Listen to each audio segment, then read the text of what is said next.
Everyone, कैसे हैं आप सब। बीएड फर्स्ट ईयर की क्लास कंटिन्यू करेंगे। ठीक है, पेपर 1 की क्लास चल रही है हमारी। पेज नंबर 31 हिंदी से 30 तक हमने लास्ट क्लास में कर लिया था। क्लास 2 है ये हमारी। ठीक है, पेपर 1 की, जो कि हमारा चाइल्डहुड एंड ग्रोइंग अप वाला बुक है। Sorry, childhood and growing up.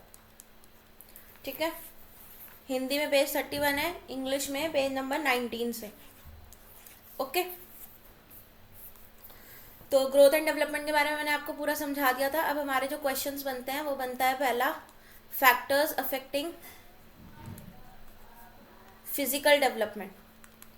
ठीक है, यानी कि वो कौन से कारक हैं जिनकी वजह से शारीरिक विकास जो है वो आपका प्रभावित होता है। तो सोचो कौन कौन से कारक हैं जिनकी वजह से आपका शारीरिक विकास प्रभावित हो सकता है। पहला ही आपका आ जाता है एनवायरनमेंट। ठीक है, यानी कि आपका पर्यावरण, वातावरण, पर्यावरण जो भी कहना है। ठीक है, कि आपको कैसा वातावरण मिल रहा है, कैसा पर्यावरण मिल रहा है। ठीक है, अच्छी वातावरण में क्या आ जाएगी आपकी प्योर एयर, शुद्ध हवा मिल रही है आपको या नहीं मिल रही है। ठीक है, एप्रोप्रिएट सनलाइट आपको मिल रही है, धूप जिसको हम बोलेंगे। ठीक है, ये सारी चीज़ें मिल रही हैं या नहीं मिल रही हैं। आप स्लम एरिया में रहते हो या एक हाइजीन वाले एरिया में रहते हो। ठीक है, कैसे एरिया में आप रहते हो, वहाँ का वाटर सप्लाई कैसा है, पानी कैसा मिल रहा है वहाँ पे आपको। ओके, वहाँ पे पार्क वगैरह हैं आपके घूमने वूमने के लिए। ठीक है, वहाँ पे हॉस्पिटल्स वगैरह अवेलेबल हैं। अगर तबीयत ख़राब होती है किसी की तो किस तरीके से वहाँ पे स्वच्छता का कितना ख्याल रखा जा रहा है, क्लीनलीनेस और हेल्थ, इन दो चीज़ों का ख्याल कितना रखा जा रहा है आपके एनवायरनमेंट में, इससे आपके शारीरिक विकास पे प्रभाव पड़ेगा ही पड़ेगा। ठीक है, अच्छी एयर नहीं मिल रही है, बेकार हवा है, प्रदूषित हवा है, तो जाहिर सी बात है आपका फिजिकल हेल्थ जो है वो ख़राब होती चली जाएगी। ठीक है, तो पहला कारक हमारा क्या हो गया इसके अंदर, एनवायरनमेंट हो गया। दूसरा कारक इसके अंदर हमारा क्या आ जाएगा, हेरिडिटी। ठीक है, एनवायरनमेंट, हेरिडिटी, सारे ही डेवलपमेंट के फैक्टर्स के अंदर ये दोनों पॉइंट्स आएंगे ही आएंगे, जिनको हम वंशानुक्रम बोलते हैं। ठीक है, वंशानुक्रम में आप क्या बता दोगे कि पेरेंट्स से कोई ऐसा जीन्स मिला है बच्चे को, ठीक है, जिसके अंदर डिफेक्ट है, तो वो पेरेंट बच्चे के अंदर भी डिफेक्ट देखने को हमें मिल सकता है। ठीक है, कोई स्किन प्रॉब्लम है कि बच्चा जो है वो हमारा बहुत स्किनी है। ठीक है, बच्चा जो है हमारा बहुत ज़्यादा ओबीज है, बहुत मोटा है, फैट है। ठीक है, माता पिता जो है वो अनहेल्दी थे, तो बच्चा भी जो है वो वैसा ही अनहेल्दी पैदा हो गया है। ठीक है, तो जीन से हमें इस तरह से हमारी फिजिकल डेवलपमेंट जो है इफेक्ट होती है। ओके, उसके बाद नेक्स्ट हमारा आ जाता है इसके अंदर बुद्धि, यानी कि हमारा इंटेलिजेंस।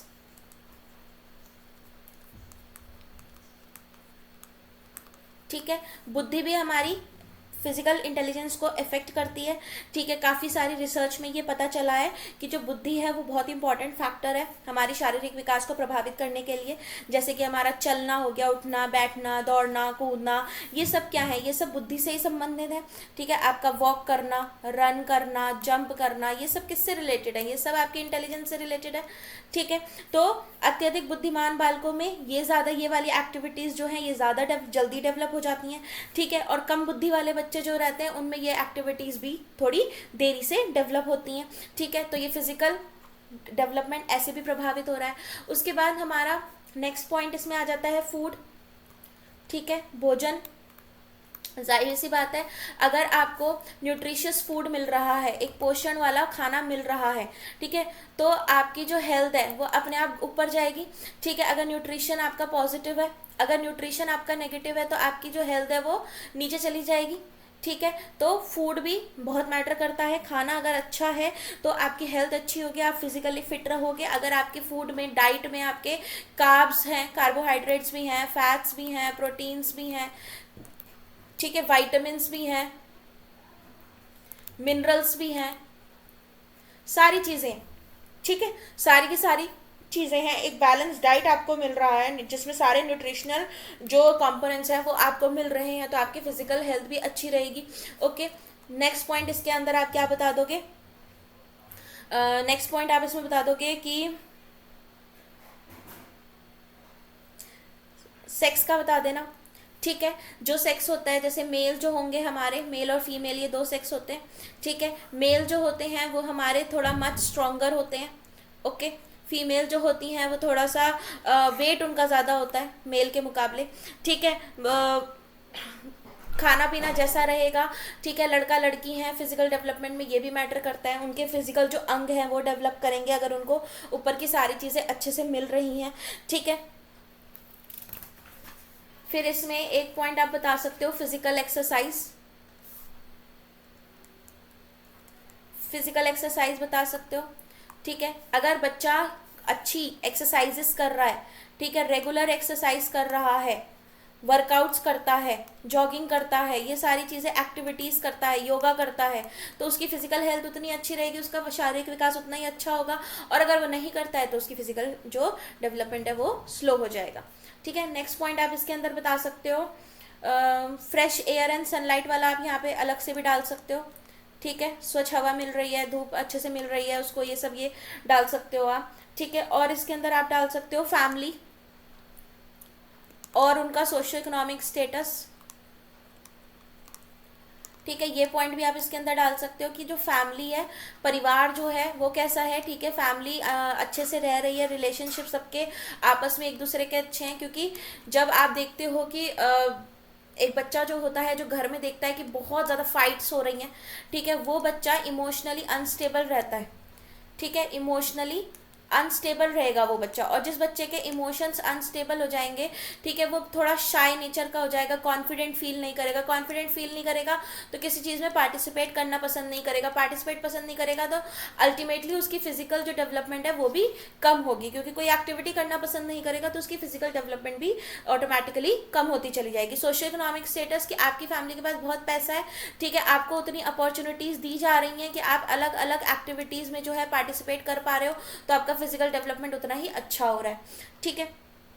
इसके बाद आप इसमें डिजीज का बता सकते हो, ठीक है, या हेल्थ लिख सकते हो यहाँ पे, ओके। अगर आपकी हेल्थ अच्छी नहीं है, आप बहुत ज़्यादा बीमार रहते हो, गुरुवार, अगर आप बहुत ज़्यादा बीमार रहते हो, ठीक है, आप इल रह रहे हो, सिक रह रहे हो बहुत ज़्यादा, तो आप जो है एंजॉय नहीं कर पाओगे लाइफ को ठीक से, खेल नहीं कर पाओगे, प्ले नहीं कर पाओगे, ठीक है, ये सारी चीज़ें हो नहीं पाएंगी आपकी। लेकिन अगर आप एक हेल्दी बंदे हो, आप एकदम एक फिट बंदे हो, तो आप हर चीज़ में पार्टिसिपेट कर पाओगे, ठीक है। पार्टिसिपेशन आपका अच्छा होगा तो आपकी फिजिकल हेल्थ जो है, डेवलपमेंट जो है वो अपने आप ही अच्छी हो जाएगी, ठीक है। इसके बाद इसमें आप स्लीप एंड रेस्ट का पॉइंट डाल सकते हो, एक प्रॉपर स्लीप एंड रेस्ट भी बहुत इंपॉर्टेंट है, ठीक है। अगर आप 8 घंटे, 8 से 8 घंटे की स्लीप ले रहे हो, ठीक है, आप प्रॉपर दिन में 8 घंटे की तो आपने स्लीप ले ली, ठीक है, लेकिन आपने दिन में 1-2 बार जो है रेस्ट भी किया, रेस्ट भी बहुत ज़रूरी है बीच बीच में, ठीक है, तो आपकी फिजिकल हेल्थ जो है, फिजिकल डेवलपमेंट जो है वो अच्छा होगा। लेकिन आप निरंतर काम करे जा रहे हो, करे जा रहे हो, करे जा रहे हो, ठीक है, बिल्कुल नो रेस्ट नो स्लीप आप ले रहे हो, तो आपकी जो हेल्थ है, जो फिजिकल डेवलपमेंट है वो अपने आप ही लो हो जाएगा, उसमें गिरावट देखने को आपको मिलेगी, ठीक है। इसके बाद एक पॉइंट इसमें आप सिक्योरिटी डाल सकते हो, ठीक है। सिक्योरिटी मतलब जब माँ बाप की तरफ से दिखता है कि हाँ, हम कोई एक ऐसी भावना हमारे को मिलती है, ऐसी फीलिंग हमें मिलती है, ठीक है, फीलिंग ऑफ सिक्योरिटी जब हमें मिलती है हमारे बड़ों से, हमारे एल्डर्स से, तो भी हम फिजिकल डेवलपमेंट हमारे अंदर होता है, ठीक है। तो ये सारे पॉइंट्स आप इसके अंदर डाल सकते हो, ओके। फिर आ जाता है हमारा नेक्स्ट क्वेश्चन जो इसके अंदर अब बनता है, वो आ जाता है हमारा इंटेलेक्चुअल डेवलपमेंट, ठीक है, कि फैक्टर्स अफेक्टिंग इंटेलेक्चुअल डेवलपमेंट या मेंटल डेवलपमेंट। तो पहले तो हम बताएंगे कि मेंटल डेवलपमेंट होता क्या है भाई, ठीक है। उसके बाद हम बताएंगे कि मेंटल डेवलपमेंट जो होता है इसमें क्या क्या कारक हैं जो इसको प्रभावित करते हैं, ठीक है।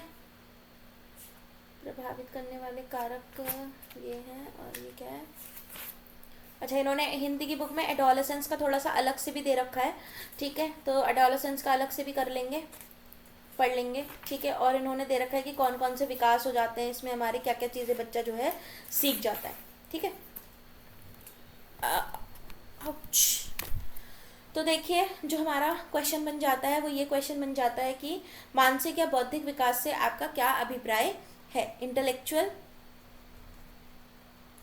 या मेंटल डेवलपमेंट से आप क्या समझते हो, ठीक है, और इसके फैक्टर्स क्या हैं जो इसको अफेक्ट करते हैं, ठीक है। तो सबसे पहले तो बताएंगे इंटेलेक्चुअल और मेंटल डेवलपमेंट हमारा होता क्या है।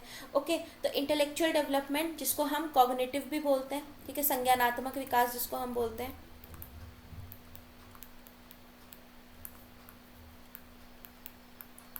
ओके, तो संज्ञानात्मक विकास जो होता है हमारा, इसके अंदर मैंने आपको बताया था कि जितनी भी चीज़ें हमारे ब्रेन में हैं वो सारी चीज़ें इसके अंदर आ जाती हैं। यानी कि क्या क्या आ जाएगा, हमारा मेमोरी आ जाएगी, ठीक है, स्मृति, इसके अंदर हमारी इमेजिनेशन आ जाएगी, ठीक है, यानी कि हमारी कल्पना, इसके अंदर हमारी भाषा आ जाएगी, ठीक है, यानी कि हमारी लैंग्वेज, इसके अंदर हमारी प्रत्यक्षीकरण यानी परसेप्शन आ जाएगा, प्रत्यक्षीकरण, परसेप्शन होता है जब हमारे सेंस ऑर्गन्स जो हैं किसी चीज़ को सेंस करते हैं और उस इंफॉर्मेशन को जब हमारा ब्रेन इंटरप्रेट करता है उसको परसेप्शन बोलते हैं, ठीक है। फिर इसमें प्रत्यय आ जाएंगे यानी कि कॉन्सेप्ट आ जाएंगे आपके, ठीक है। इसके अंदर हमारी प्रॉब्लम सॉल्विंग एबिलिटी आ जाएगी, यानी कि समस्या समाधान की योग्यता, ठीक है। तो ये सारी चीज़ें हमारी इंटेलेक्चुअल डेवलपमेंट के अंदर आ जाती हैं। तो जब हम इंटेलेक्चुअल डेवलपमेंट समझाने बैठेंगे तो हम यही लिखेंगे कि मानसिक विकास जो है इसमें अलग अलग पक्ष शामिल होते हैं, अलग अलग एस्पेक्ट्स आते हैं और ये सारे एस्पेक्ट्स वो ये हैं, ठीक है। अब इसमें अगर हमें डेफिनेशन देनी हो तो डेफिनेशन तो ऐसा जिसमें कोई दे नहीं रखी है आपको, ठीक है। आप इसमें क्या बता सकते हो, आप इसमें जॉन लॉक के बारे में बता सकते हो कि जॉन लॉक जो है उन्होंने ये बोला है कि बच्चे का जो दिमाग होता है बेटा, ठीक है, वो एक खाली स्लेट की तरह होता है, एक ब्लैंक स्लेट की तरह होता है, तख्ती होती है ना, ठीक है, इसको नाम इन्होंने दिया है टेब्यूला रासा, ठीक है, एक खाली तख्ती ब्लैंक स्लेट की तरह होता है, ऐसा जॉन लॉक ने बोला है, ठीक है। और इस खाली तख्ती पे जो टीचर है हमारा, टीचर कौन है, हमारा ज्ञान का भंडार, ठीक है, टीचर कौन है, रिपोजिटरी ऑफ नॉलेज,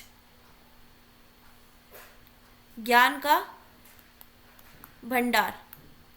तो ये टीचर का काम है कि वो इस टेबुला रासा पे सही से अच्छी अच्छी चीज़ें लिखे ताकि वो बच्चा जो है हमारा अच्छी तरीके से चीज़ों को सीखे, ठीक है।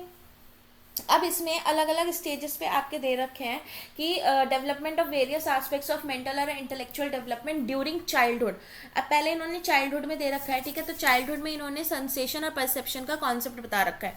उसके बाद इन्होंने लैंग्वेज डेवलपमेंट के बारे में भी बता रखा है इसमें, ठीक है। उसके बाद इन्होंने इसमें पावर ऑफ अंडरस्टैंडिंग बता रखा है, रीजनिंग एंड जजमेंट बता रखा है, अटेंशन, इमेजिनेशन और मोरल कॉन्सेप्ट बता रखे हैं। उसके बाद एडोलेसेंस का बता रखा है। तो इसमें ये नेक्स्ट क्वेश्चन इसी का ही पार्ट है अभी, ठीक है, कुछ भी अलग नहीं है। इसी के अलग में नेक्स्ट टॉपिक इसमें हम क्या डाल देंगे, ये डाल देंगे कि कैसे कैसे अलग अलग उस पे स्टेजेस पे various aspects of mental development during childhood. तो आप मेंटल डेवलपमेंट ड्यूरिंग चाइल्डहुड, ठीक है, पहले ये वाला समझा दोगे कि कौन कौन से मानसिक विकास जो है बच्चे में होते हैं जब वो चाइल्डहुड होता है, ठीक है, बाल्यावस्था में कौन कौन से मानसिक विकास देखने को हमें मिलते हैं। तो पहला इसके अंदर आता है बेटा हमारा सेंसेशन, ठीक है, सेंसेशन एंड परसेप्शन। अब सुनना, सेंसेशन क्या होता है, सेंसेशन होता है जो हमारे सेंस ऑर्गन्स होते हैं 5, ठीक है, वो जब किसी इंफॉर्मेशन को बाहरी एनवायरनमेंट में से कलेक्ट करते हैं, ठीक है, वो सेंसेशन होता है, ठीक है। जब हमारी जो ज्ञान इंद्रियां हैं, 5 ज्ञान इंद्रियां जो है हमारी, जब वो बाहरी एनवायरनमेंट से इंफॉर्मेशन को कलेक्ट करती हैं उसको बोलते हैं सेंसेशन। और जब इस इन्फो को, ये जो इन्फो इन्होंने कलेक्ट की है, इसी इन्फो को जब हमारा ब्रेन इंटरप्रेट करता है, ठीक है, उसको बोलते हैं परसेप्शन, आसान भाषा में, ठीक है। तो जो भी इंफॉर्मेशन हमने रिसीव की, जो भी इंफॉर्मेशन हमारे दिमाग में आई, उसको हमारे ब्रेन ने रीड किया, उसको बोलते हैं परसेप्शन या प्रत्यक्षीकरण जिसको आप बोलते हो। तो इनको हिंदी में हम बोलते हैं संवेदन और प्रत्यक्षीकरण, ठीक है। तो इसमें आपने पूरा कॉन्सेप्ट समझा देना है कि हमारे 5 सेंस ऑर्गन्स होते हैं, कौन कौन से होते हैं उनके नाम लिख देने हैं, आईज, ईयर्स, नोज, ठीक है, स्किन एंड टंग, इनके क्या काम होते हैं? आईज से हम हमारा विजन होता है, ईयर से हमारी हियरिंग होती है, नोज से स्मेल करते हैं, स्किन से फील करते हैं, टंग से हम टेस्ट करते हैं, ठीक है, ये सारी चीज़ें बता देनी है। ये सारी चीज़ें जो है हमारी सेंसेस हैं, इनसे सेंसेशन होता है, ठीक है। ये सेंसेशन जो है मैसेजेस हमारे ब्रेन को भेजता है, हमारा जो ब्रेन है इन मैसेजेस को रीड करता है, इन रीड करने के बाद जो मैसेजेस हमें समझ आती है, उनकी अंडरस्टैंडिंग जो बनती है, उसी को हम परसेप्शन बोलते हैं। तो परसेप्शन वही एबिलिटी है जिसमें हम ब्रेन में पहुंचे मैसेजेस को रीड कर पाते हैं, ठीक है। तो इस तरीके से आपने इस वाले पॉइंट को बता देना है। इसके बाद आप इसमें क्या बताओगे? Language development. चाइल्डहुड में जो हमारा मेंटल विकास होता है, उसमें दूसरा विकास हमारा कौन सा हो जाता है? भाषा का, ठीक है। मैंने आपको बताया था कि बाल्यावस्था में ही भाषा का बहुत तेज़ी से विकास होता है, जब मैं स्टेजेस आपको पढ़ा रही थी लास्ट क्लास में, ठीक है। लैंग्वेज डेवलपमेंट आ जाता है हमारा। लैंग्वेज डेवलपमेंट के अंदर आप क्या बताओगे कि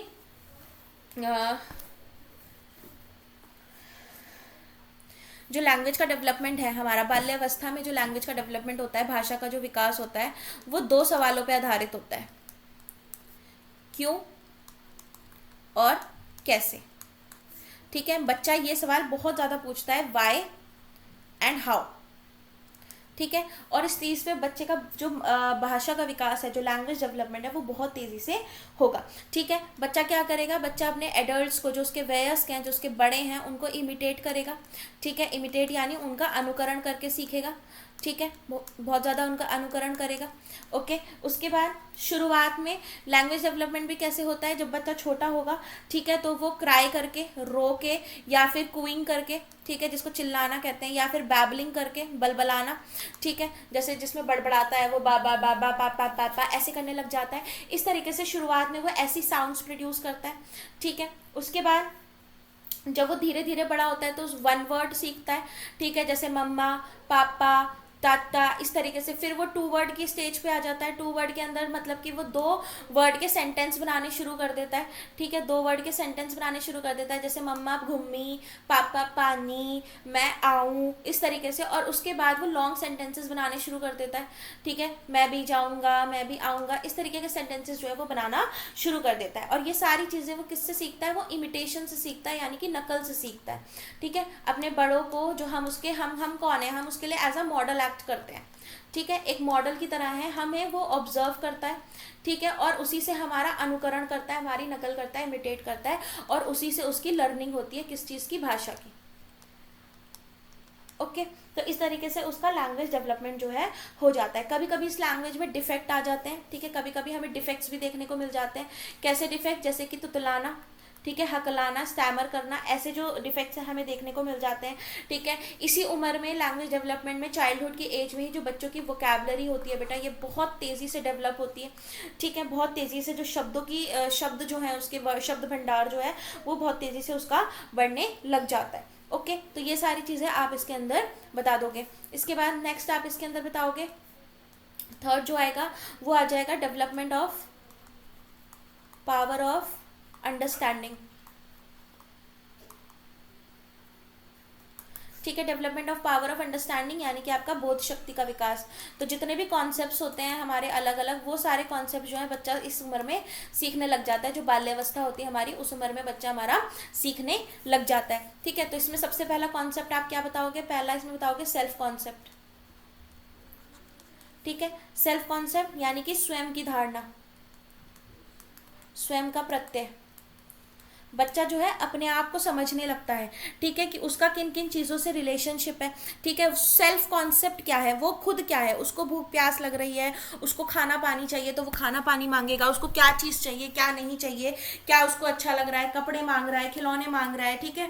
2-3 वर्ष की आयु तक ये जो बच्चा है ये आपका ये चीज़ें करने लग जाएगा। 2 साल के बाद बच्चा इन्फेंसी से चाइल्डहुड में घुस जाएगा, ठीक है। तो 2-3 वर्ष की आयु के बाद जो है बच्चा हमारा ये सारे जो खुद के जो कॉन्सेप्ट हैं, स्वयं को लेके जो चीज़ें हैं, उनको समझने लग जाएगा, और ये कॉन्सेप्ट उसके अंदर डेवलप होने लग जाएंगे, ठीक है।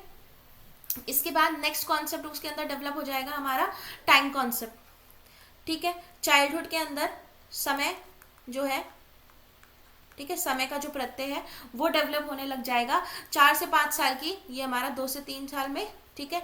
ये 4 से 5 साल की एज में जो है बच्चा, उसके अंदर आज, कल, ठीक है, टुडे, टुमारो, इनके जो कॉन्सेप्ट्स होते हैं, वीक, मंथ, ईयर, ये कॉन्सेप्ट जो है इनको वो समझने लग जाएगा।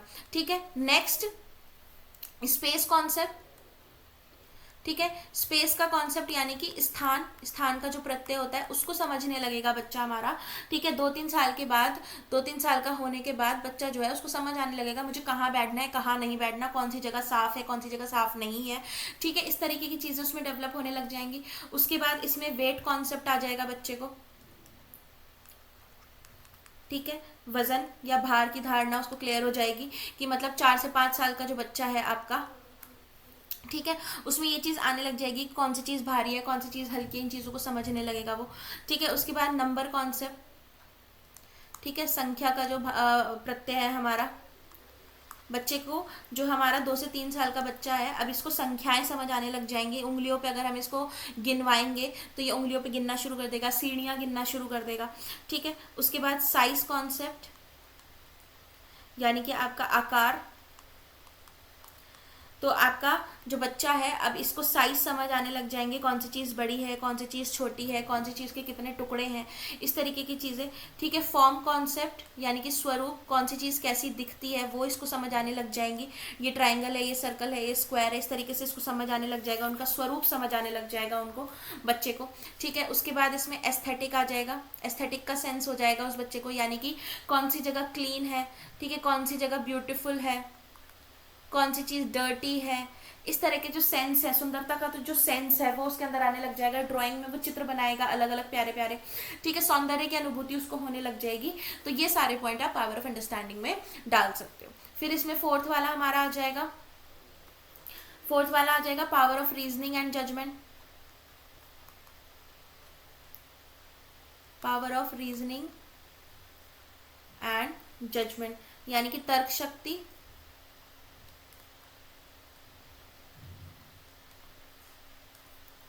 और निर्णय लेना।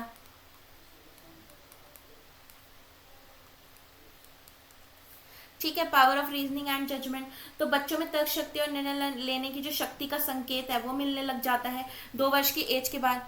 ठीक है, +2 years में बच्चे जो हैं वो तर्क शक्ति लगाना शुरू कर देते हैं। क्यों का बहुत ज़्यादा यूज़ करते हैं वो, वाई। ठीक है, क्यूरियस रहते हैं बहुत ज़्यादा चीज़ों को जानने के लिए। इलॉजिकल थिंकिंग करेंगे लेकिन थिंकिंग स्टार्ट हो जाती है, कॉन्क्रीट ऑब्जेक्ट्स को लेके, ठोस चीज़ों को लेके उनकी थिंकिंग स्टार्ट हो जाएगी। ठीक है, ये चीज़ क्यों होती है, वो चीज़ क्यों होती है, निर्णय लेना कि मुझे पढ़ना है नहीं पढ़ना है, मुझे काम करना है नहीं करना है, ऐसे निर्णय लेने लगते हैं वो, जजमेंट्स लेने लगते हैं। तो ये चीज़ इसके अंदर आपने समझा देनी। और फिर इसके अंदर आप 5th पॉइंट इसमें समझा दोगे, डेवलपमेंट ऑफ अटेंशन। देखो, पेपर जो बनता है ना वो हिंदी मीडियम की बुक से बनता है। ठीक है, तो हिंदी मीडियम की बुक से ही इसलिए मैं बहुत अच्छे से पढ़ा रही हूँ। जो इंग्लिश वाले बच्चे हैं वो भी इसको इजीली जो है कर पाएंगे। ओके, इंग्लिश मीडियम वाले बच्चे भी, अगर आप हिंदी की बुक से पढ़ के जाओगे इस तरीके से और अगर मेरी क्लासेस सुन के जाओगे तो बहुत अच्छे से आंसर्स अपने लिख दोगे। हिंदी की बुक, इंग्लिश की बुक में बहुत सारी चीज़ें नहीं होती हैं। ओके, वैसे हैं ये सारी चीज़ें जो मैं बता रही हूँ आपको, बहुत शॉर्ट में है, बट इस तरह से सुन लोगे तो ज़्यादा अच्छा रहेगा। फिर development of imagination, attention and memory यानी कि ध्यान, कल्पना और स्मरण शक्ति का विकास। बाल्यावस्था में जो है बच्चे का अटेंशन, इमेजिनेशन और मेमोरी जो है ये भी जो है बहुत तेजी से बढ़ने लगती है। इन्फेंसी में भी इमेजिनेशन बहुत अच्छी होती है। ठीक है, लेकिन जब बच्चा चाइल्डहुड में आता है तो उसको याद रहने लग जाती हैं चीज़ें, उसको अपने खिलौने समझ आने लग जाता है, उसका अटेंशन स्पैन जो है वो बढ़ने लग जाता है। वो और ज़्यादा, क्योंकि वो घर से बाहर निकलता है, स्कूल जाने की एज हो जाती है, तो दुनिया को और व्यापक वे में, ब्रॉडर वे में वो दुनिया को देखता है, तो उसकी जो इमेजिनेशन है वो भी और बढ़ती चली जाती है। तो इस तरीके से आपने इसके अंदर ये पॉइंट सारे बता देने। ठीक है, उसके बाद मेंटल डेवलपमेंट ड्यूरिंग एडोलेसेंस, ये तो हमारा मेंटल डेवलपमेंट ड्यूरिंग चाइल्डहुड चल रहा था। ठीक है, अब एडोलेसेंस की बात आ जाती है। तो एडोलेसेंस के अंदर आपने बता देने हैं, बहुत सिंपल सिंपल से पॉइंट्स है कि अगर क्वेश्चन बन जाता है आपका मेंटल डेवलपमेंट ड्यूरिंग एडोलेसेंस, ठीक है, आपका मानसिक विकास किशोर अवस्था में। ओके, तो इसमें आपने क्या बताना है, सबसे पहले कि बच्चा जो है एब्स्ट्रैक्ट थिंकिंग करने लगता है, यानी कि अमूर्त चिंतन करने लगता है। जो चीज़ें उसके सामने नहीं है उन पे भी चिंतन करना वो शुरू कर देगा, उसकी जो थिंकिंग है वो एब्स्ट्रैक्ट हो जाएगी। ठीक है, उसके बाद उसकी जो इमेजिनेशन है, ठीक है, उसका बहुत तेज़ी से विकास होगा, कल्पना शक्ति बहुत तेज़ी से बढ़ेगी उस बच्चे की। ठीक है, उसके बाद इसमें आप क्या बताओगे, कंसंट्रेट करना। ठीक है, कंसंट्रेशन उसका इम्प्रूव हो जाएगा, ध्यान केंद्रित करना। ठीक है, ध्यान केंद्रित वो बहुत अच्छे से कर पाएगा, उसका अटेंशन स्पैन इंक्रीज हो जाएगा चाइल्डहुड के मुकाबले। फिर आप इसमें परमानेंट मेमोरी, एडल्टहुड के अंदर जो मेमोरीज उसकी बनेंगी वो परमानेंट रहेंगी। ठीक है, स्थायी स्मृतियां बननी शुरू हो जाएंगी उसकी, क्योंकि जो हम इस फील करते हैं, क्योंकि इतना उतार चढ़ाव का पीरियड होता है एडोलेसेंस का। ठीक है, इस टाइम पे जो मेमोरीज बनती हैं वो परमानेंट हो जाती हैं, अब स्थायी होने लगती हैं चीज़ें, हमें याद रहने लगती हैं वो सारी चीज़ें। ठीक है, लॉजिक्स बनने शुरू हो जाएंगे। ठीक है, तर्क शक्ति का विकास होने लग जाएगा बच्चों का। ठीक है, एडोलेसेंस की एज में अब वो एब्स्ट्रैक्ट चीज़ों पे भी लॉजिक देने लग जाएंगे। ठीक है, इंटरेस्ट, रुचियों में विकास आएगा उनके। ठीक है, अलग अलग चीज़ों में रुचि लेना शुरू कर देंगे वो। ठीक है, ये बता देना है आपको। उसके बाद डिसीजन मेकिंग, जजमेंट जो हो गई, फैसले लेना। ठीक है, तो निर्णय करने के योग्य बन जाएंगे ये बच्चे, निर्णय ले पाएंगे कौन सी चीज़ सही है कौन सी गलत है, हमें क्या करना है क्या नहीं करना, मैं क्या बनना चाहता हूँ क्या नहीं बनना चाहता। ठीक है, प्रॉब्लम सॉल्विंग एबिलिटी ये इनमें आ जाएगी, समस्या समाधान की योग्यता। ठीक है, उसके बाद इनमें और क्या बता सकते हो, सेक्सुअल मैटर्स में इंटरेस्ट लेने लग जाते हैं ये। ठीक है, interest in sexual matters, opposite जो भी अपोजिट जेंडर होगा उसके प्रति ये अट्रैक्ट होंगे। ठीक है, यौन विषयों की रुचि होने लग जाएगी, हीरो वर्शिप करने लग जाते हैं ये बच्चे बहुत ज़्यादा। ठीक है, जिसको भी अपना आइडल देखते हैं, किसी को भी अपना आइडल मान लेते हैं, किसी को भी अपना आदर्श मान लेते हैं और एकदम उसकी वर्शिप करने लग जाते हैं, उसकी पूजा करने लग जाते हैं। मतलब कोई भी फिल्मी कलाकार हो गया, कोई भी पॉलिटिशियन हो गया, या कोई टीचर हो गया, कोई साइंटिस्ट हो गया, जैसे एपीजे अब्दुल कलाम को अपना आइडियल मान लिया, हीरो मान लिया, बिल्कुल उनके नक्शे कदम पे चलना शुरू कर दिया इस तरीके से। ठीक है, इमोशंस बहुत अनस्टेबल रहते हैं। ओके, तो ये सारे पॉइंट आपने बता देना है कि इस तरीके से मेंटल डेवलपमेंट जो है एडोलेसेंस एज में होता है। ओके, इसके बाद आते हैं कारक। ठीक है, कि मेंटल डेवलपमेंट को प्रभावित करने वाले कौन से कारक हैं, factors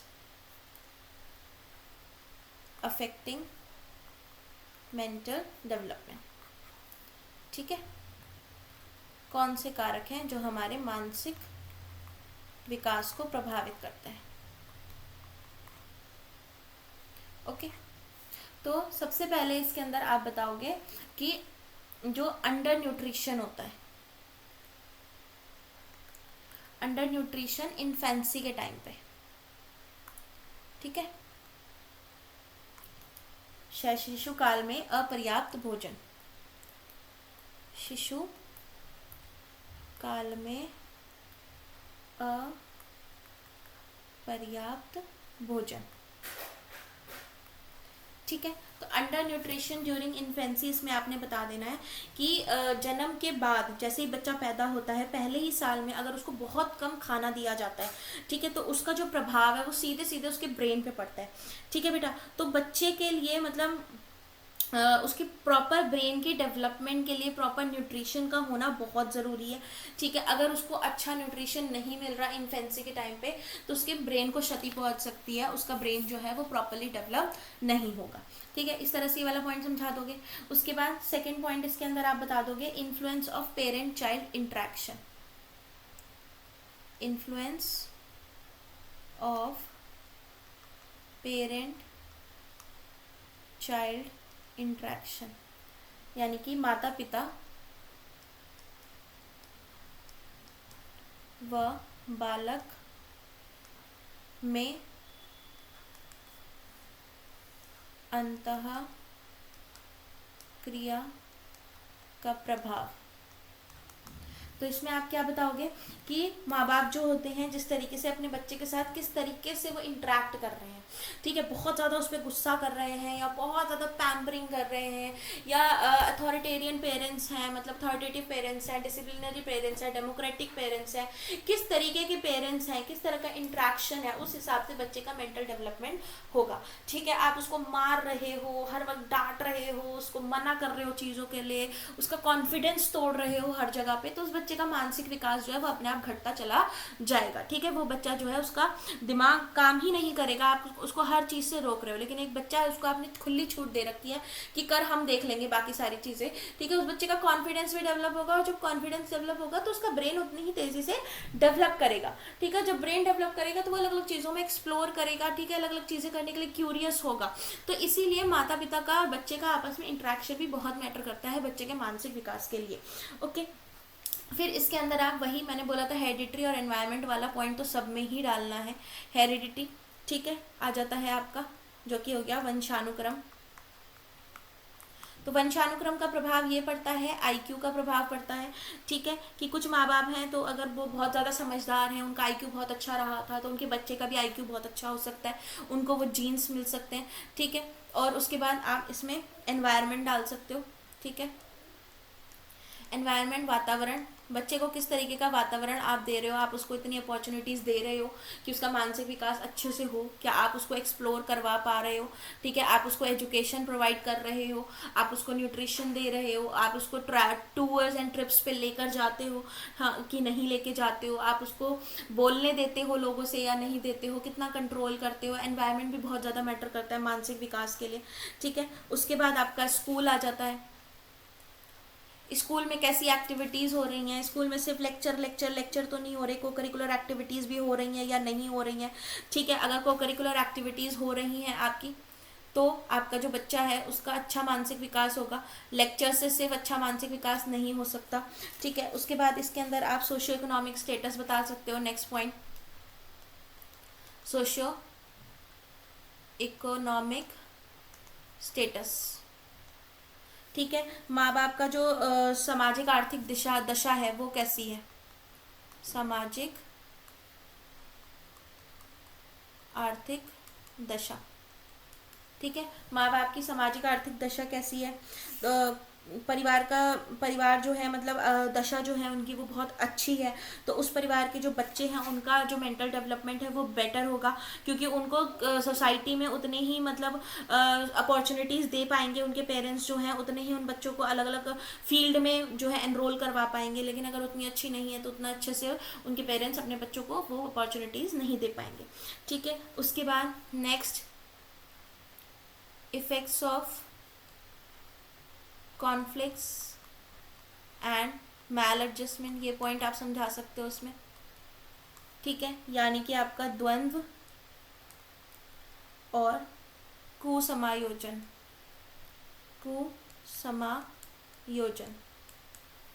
conflicts and mail adjustment, घर में बहुत ज़्यादा लड़ाइयाँ हो रही हैं, झगड़े हो रहे हैं, बहुत नेगेटिव एनवायरनमेंट चल रहा है घर का। ठीक है, तो बच्चा जो है वहाँ पे उसका मानसिक डेवलपमेंट अपने आप ही हिल जाएगा। ठीक है, फिर इसमें आप फिजिकल ग्रोथ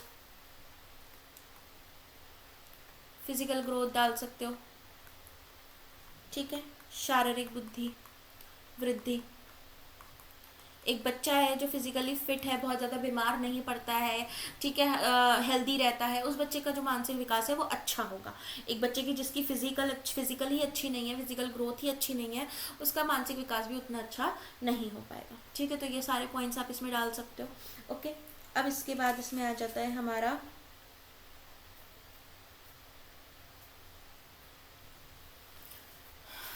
ये हो गया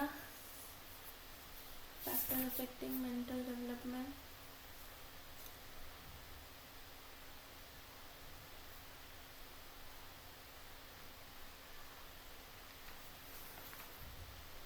फिर इसी के अंदर एक और क्वेश्चन बन रहा है हमारा कि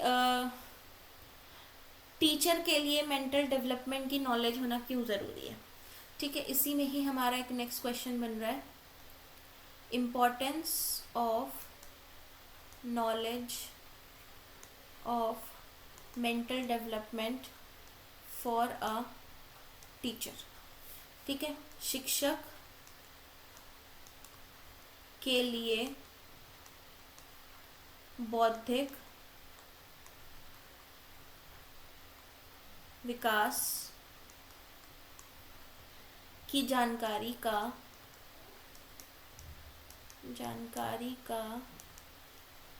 क्या महत्व है।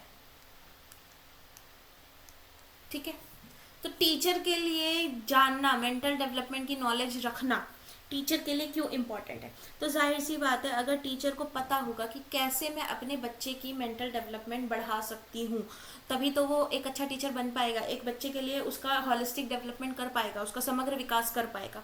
ठीक है, तो एक टीचर के लिए, एक प्रभावशाली जो टीचर होता है, एक इफेक्टिव टीचर जो रहेगा, हमेशा उसको ये पता होगा कि मेरे जो बच्चे हैं, ठीक है, एक आपका जो इफेक्टिव टीचर होगा बेटा, यानी एक प्रभावशाली टीचर जो होगा, उसको हमेशा ये पता होगा कि मेरे जो बच्चे हैं उनमें इंडिविजुअल डिफरेंसेस हैं, व्यक्तित्व भिन्नताएं हैं, सारे बच्चे अलग अलग हैं मेरे।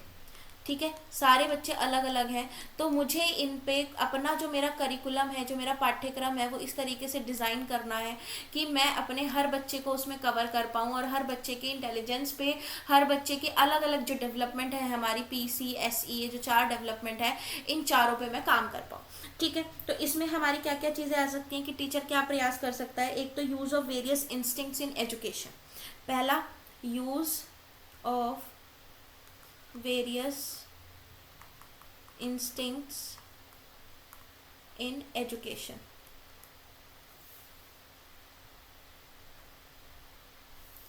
ठीक है, use of various instincts in education में हमारे कौन कौन से यूज आ जाते हैं। पहला आ जाएगा कि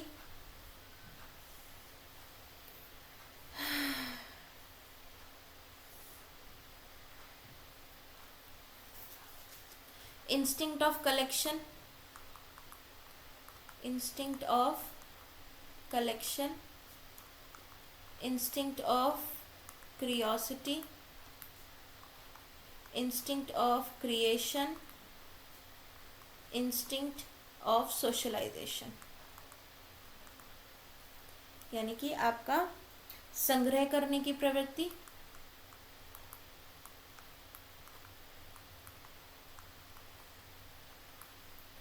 आपकी जिज्ञासा की प्रवृत्ति, आपकी कुछ बनाने की प्रवृत्ति यानी रचना की प्रवृत्ति, ठीक है, और आपकी सामाजिक प्रवृत्ति। ठीक है, तो बच्चे जो होते हैं इनमें अलग अलग इंस्टिंक्ट देखने को मिलते हैं, अलग अलग प्रवृत्ति देखने को मिलती है। इन प्रवृत्तियों को हमें जो है अनदेखा नहीं करना है, बल्कि इनको आधार बना के अपना जो है बच्चों को पढ़ाना है। ठीक है, तो कोई बच्चे में संग्रह करने की होती है, किसी में क्यूरियोसिटी होती है, किसी में कुछ रचना करने की, किसी में सामाजिक की, सोशलाइजेशन की। ठीक है, तो ये जो अलग अलग प्रवृत्तियां हैं जो हमें बच्चों में देखने को मिलती हैं, इनको गुण मानकर हमें बच्चों के अंदर जो है सहयोग हो गया, आपका सेवा हो गई, ठीक है, सहनशीलता हो गई, बड़ों का आदर करना, ऐसे जो गुण हैं ये डेवलप करने होते हैं। ठीक है, जब ये सब हम डेवलप करते हैं तो बच्चों का मानसिक विकास उसमें बेहतर होता है। ठीक है, इसके बाद नेक्स्ट इसमें क्या बता दोगे आप, helpful in selection of curriculum, जो मैंने अभी सबसे पहले आपको बताया था। ठीक है, पाठ्यक्रम और सहगामी क्रियाओं के चयन में सहायक, पाठ्यक्रम और सहगामी क्रिया के चयन में सहायक। ठीक है, यहाँ पे एंड को करिकुलर एक्टिविटीज। तो इस पॉइंट में आप बता सकते हो कि अलग अलग लेवल पर मानसिक विकास जान लेने के बाद जो है टीचर अपने करिकुलम को उसी तरीके से डिज़ाइन करे कि उसका जो करिकुलम है उसके अंदर वो सारी एक्टिविटीज़ आ जाए, जिसमें चारों टाइप के जो बच्चे होते हैं हमारे, विजुअल, ऑडियो, ठीक है, काइनेस्थेटिक और टेक्चुअल, जो 4 टाइप के बच्चे होते हैं। विजुअल हमारे वो होते हैं जो देखकर किसी भी चीज़ को समझ जाते हैं, ऑडियो जिनको सुनने की ज़रूरत होती है, जो सुन के चीज़ों को समझते हैं, काइनेस्थेटिक जो एक्सपीरियंस करके समझते हैं, और टेक्चुअल जो स्पर्श करके चीज़ों को छू के, टच करके चीज़ों को समझते हैं, वो होते हैं। ठीक है, तो हमें ऐसी को करिकुलर एक्टिविटीज़ करवानी जिसमें हमारे सारे प्रकार के बच्चे आ जाएं और उनका मानसिक विकास हो। ठीक है, उसके बाद नेक्स्ट इसमें convenience in preparing text book.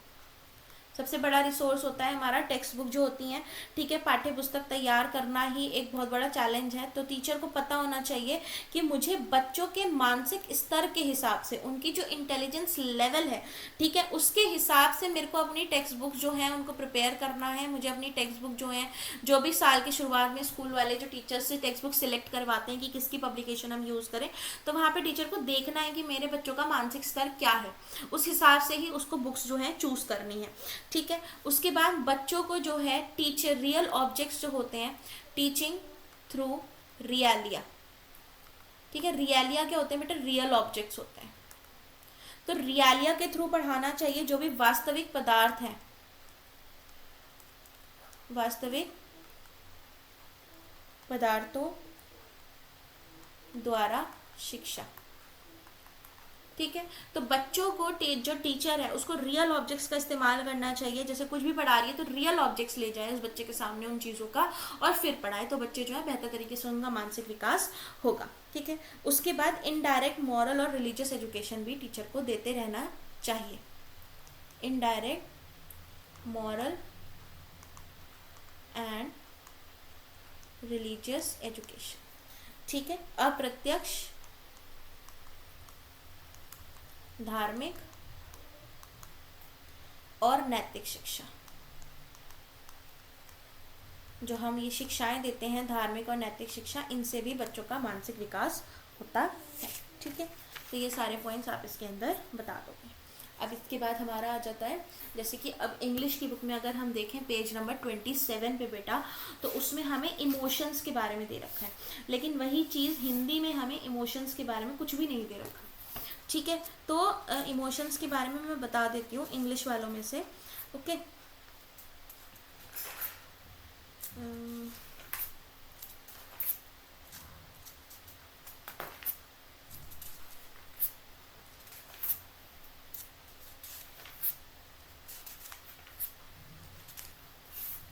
बता देती हूँ मैं, ठीक है। इंग्लिश वालों में से बता देती हूँ तो हिंदी वाले भी सुन लेंगे, ठीक है। इमोशनल डेवलपमेंट भी एक बहुत इंपॉर्टेंट डेवलपमेंट है। ये एक्चुअली इसको हम काउंट नहीं करते हैं, हम इसको सोशल में ही गिन लेते हैं, जो हमारा इमोशनल वाला होता है, ठीक है। बट इसके बारे में भी हम पढ़ेंगे, ओके। आपको फोन कर,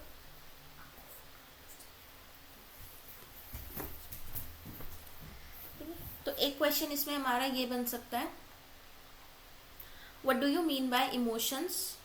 इमोशन से आप क्या समझते हैं, आपका क्या है पर्याय है, ठीक है। इसकी कैरेक्टरिस्टिक्स क्या है, इमोशंस की विशेषताएं क्या होती हैं, ठीक है। इसके टाइप्स क्या होते हैं, क्या प्रकार हैं इसके, ठीक है। और इसके फैक्टर्स क्या हैं, जो कारक हैं इमोशनल डेवलपमेंट को जो प्रभावित करते हैं, जो कारक, वो कारक क्या हैं। और एक इसमें आ जाएगा रोल ऑफ टीचर, ठीक है। तो ये पूरा इमोशन का टॉपिक जो है इन सारे टॉपिक्स में कवर हो जाएगा, ठीक है। तो सबसे पहले आपने बता देना है इमोशंस क्या होते हैं। तो इमोशंस जो है बेटा, ये एक लैटिन वर्ड से आया है, जो कि हमारा वर्ड है इमोवरी, ठीक है। इमोवेयर हमारा एक वर्ड है, इस लैटिन वर्ड से हमारा इमोशन वर्ड बन के आया है। ये जो इमोवेयर वर्ड होता है, इसका मतलब होता है टू एक्साइट, ठीक है, टू एक्साइट। तो ये हम, आप पहले इसका इन्फॉर्मेशन दे दोगे कि जो वर्ड इमोशन है, जो संवेग है, जिसको हिंदी में हम क्या बोलते हैं, संवेग, ठीक है। ये इमोवरी वर्ड लैटिन वर्ड से आया है, जिसका मतलब टू एक्साइट होता है, खुश होना होता है, ठीक है। इसमें आप वुड्सवर्थ की जो है हमारी डेफिनेशन डाल सकते हो कि वुड्सवर्थ जो है इन्होंने बोला है कि इमोशन इज अ मूव्ड और stirred up state of an organism. किसी भी ऑर्गेनिज्म के जब अंदर एक हलचल होती है, एक बेचैनी होती है, वो होता है इमोशन, ठीक है। जैसे इमोशन, मैकडुगल ने भी बोला है emotion is a core of instinct, ठीक है। तो कोई भी जो बेचैनी होती है अंदर, कुछ एक एक्सपीरियंस हम महसूस करते हैं, वो इमोशंस होते हैं। 3 तरीके के इमोशंस होते हैं बेटा हमारे, कौन कौन से होते हैं, फियर, लव एंड एंगर, ठीक है, भय, प्रेम और क्रोध, ये तीन हमारे इमोशंस होते हैं और ये तीनों जो है हमारे आपस में इंटरलिंक्ड होते हैं, इंटर रिलेटेड होते हैं। ठीक है, तीनों इमोशंस जो हैं आपस में क्या है, आपके इंटर रिलेटेड है। इस तरीके से आप बताते हुए चलोगे, अगर हिंदी वाले बच्चों में भी आ जाता है। ठीक है, अब हमने इमोशंस का पूरा हमने क्या दे दी, इंट्रोडक्शन हमने दे दिया। अब हमारा क्या आ जाएगा, कैरेक्टरिस्टिक्स। ठीक है, अब हम विशेषताओं पे आ जाएंगे, इमोशंस की विशेषताएं क्या होती है। तो पहली आ जाती है कि इमोशंस जो है हमारे फीलिंग्स होती हैं। इमोशंस क्या होती हैं, हमारी जो फीलिंग्स होती हैं, हमारी जो ये क्या बोलते हैं, जो कोई चीज़ ऐसी जिस जो हमें मोटिवेट करती है कोई भी काम करने के लिए। ठीक है, feelings that motivate to act, कोई भी काम करने के लिए जो हमें कोई चीज़ मोटिवेट करती है वो हमारे इमोशंस होते हैं।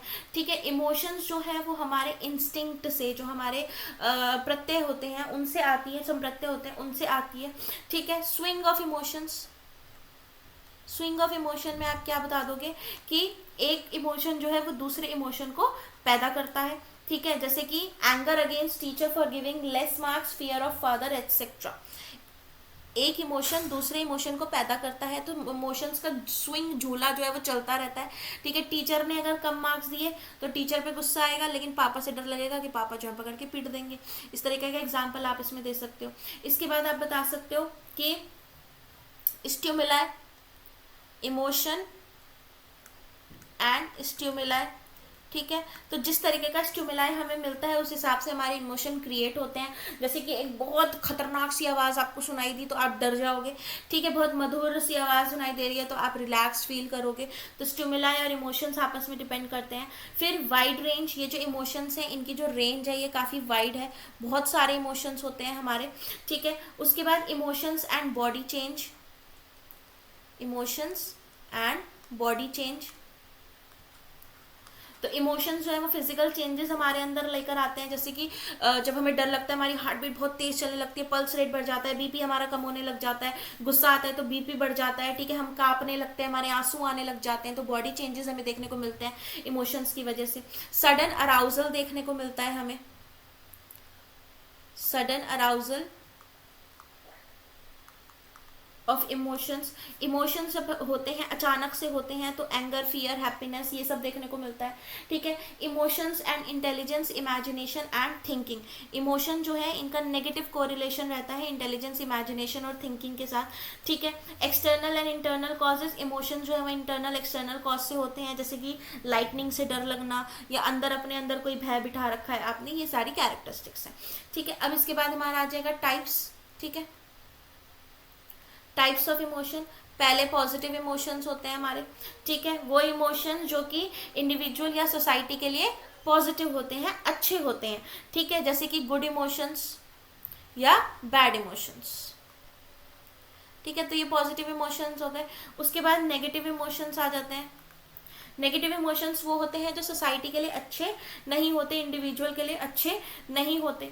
ठीक है, but this is wrong to conclude that negative emotions are always bad. But ये नहीं कह सकते कि हमेशा ये बुरे ही होते हैं, सोसाइटी के लिए अच्छे नहीं होते ऐसा हम कह सकते हैं, बट हमेशा बुरे हों ये भी नहीं कह सकते।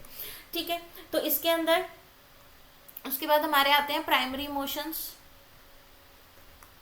प्राइमरी इमोशंस वो होते हैं जो कि हमारे टेंशन की वजह से पैदा होते हैं, कुछ कॉम्प्लेक्सिटीज की वजह से जो है पैदा होते हैं, वो हमारे प्राइमरी इमोशंस हो जाते हैं। ठीक है, उसके बाद emotions pertaining to self appraisal, emotion pertaining to self appraisal. ठीक है, जब कोई इंसान कोई काम खत्म करता है, ठीक है, कोई वर्क है, ठीक है, उसने उसको फिनिश किया तो एक एम सेट रखता है वो। ठीक है, वो एम अगर अचीव हो जाता है तो वो अपने आप को अप्रेज करता है, अपने आप को, उसको एक सेटिस्फैक्शन महसूस होता है। यही सेटिस्फैक्शन जो है सेल्फ अप्रेजल को पर्टेन करता है। ठीक है, अब इसके बाद आ जाते हैं फैक्टर्स। टाइप्स हो गए, अब आ जाते हैं फैक्टर्स की कौन कौन से फैक्टर्स हैं जो हमारे इमोशनल डेवलपमेंट को अफेक्ट करते हैं। संवेगात्मक विकास। ठीक है, कौन कौन से फैक्टर्स हैं जो हमारे संवेगात्मक विकास को प्रभावित करते हैं। ओके, पहला इसमें आप क्या बता दोगे, स्कूल। स्कूल कैसा है, वहाँ की टीचर कैसी हैं, बच्चों को अच्छे से बात कर रही हैं, बच्चों के साथ सहानुभूति दिखा रही हैं, ठीक है, बच्चों को अटेंशन दे रही हैं या नहीं दे रही हैं, ये सारी चीज़ें आप इसमें बता दोगे, ठीक है। उसके बाद फैमिली, फैमिली का बिहेवियर कैसा है बच्चों के साथ, प्यारा है, मासूम है, ठीक है, बहुत ज़्यादा हार्श है, बहुत ज़्यादा गुस्से वाला है, उसी तरीके से बच्चे का भी इमोशनल डेवलपमेंट जो है उसके संवेगों पे उसी तरीके से उसका विकास होगा, ठीक है। फिर आप इसमें बता दोगे फिजिकल ग्रोथ, फिजिकल या हेल्थ, ठीक है, बच्चे की हेल्थ अगर अच्छी नहीं है तो उसका इमोशनल डेवलपमेंट भी बहुत बेकार होगा, हेल्थ अच्छी है तो वो इमोशनली भी स्टेबल रहेगा, ठीक है। उसके बाद उसकी मेंटल डेवलपमेंट बता देना है इसमें, अगर जिन बच्चों का आईक्यू जो होता है, इंटेलिजेंस अच्छी होती है, उनका इमोशनल डेवलपमेंट भी अच्छा होता है, जिनका आईक्यू अच्छा नहीं होता उनकी इमोशनल डेवलपमेंट भी अच्छी नहीं होती है, ठीक है। उसके बाद इसमें एज बता देनी है, जैसे जैसे हम बड़े होते हैं हमारी जो इमोशनल डेवलपमेंट है वो भी अच्छा होता चला जाता है। उसके बाद आप इसके अंदर सोशल डेवलपमेंट बता दोगे कि बच्चा जो है अगर वो सोशलाइज करना अच्छे से जानता है, ठीक है, तो उसका मतलब है कि उसका अपने इमोशंस पे जो है कंट्रोल बहुत अच्छा है, ठीक है। और अगर वो सोशलाइज करना अच्छे से नहीं जानता तो उसका इमोशंस पे कंट्रोल अच्छा नहीं है। में जो जो अंडरलाइन हो रखा है मुझे उसको भी अंडरलाइन करना है, ठीक है। सोशल डेवलपमेंट बता दोगे, एटीट्यूड ऑफ पेरेंट्स, पेरेंट्स का एटीट्यूड कैसा है बच्चे की तरफ, ठीक है, बहुत ज़्यादा परमिसिव हैं, बहुत लाड प्यार कर रहे हैं, बहुत ज़्यादा गुस्से वाले हैं, वो भी बच्चे का इमोशनल डेवलपमेंट जो है बनाएगा, उसको इग्नोर कर रहे हैं, उसको अटेंशन नहीं दे रहे हैं या बहुत ज़्यादा उसकी फिक्र कर रहे हैं। फैटीग, ठीक है, एक बच्चा है बहुत ज़्यादा हमेशा थका रहता है, हमेशा बहुत हारा हुआ रहता है, हिम्मत टूटी हुई रहती है, उसके भी इमोशनल डेवलपमेंट जो है वो बहुत बेकार हो जाएगा, ठीक है। तो ये सारे इसके कारक हैं, ये सारे इसके फैक्टर्स हैं, ओके।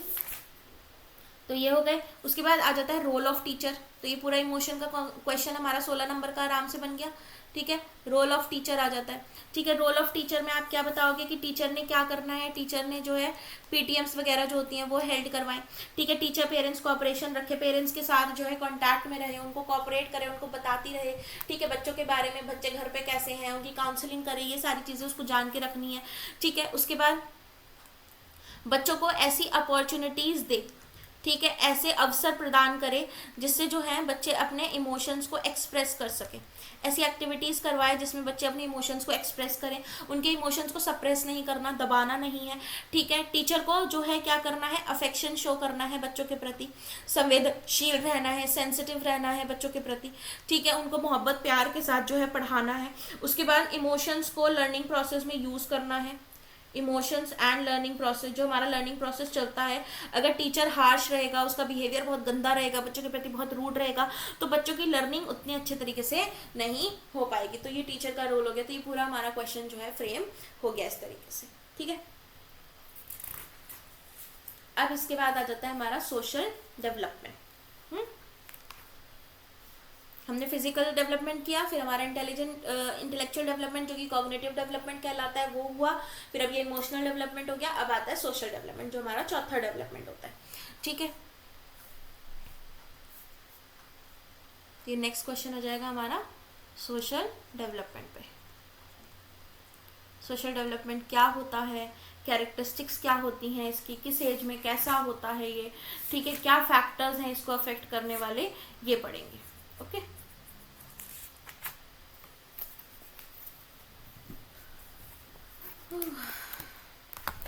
बहुत बड़ी, बहुत मोटी बुक है, बहुत ज़्यादा मोटी बुक है ये,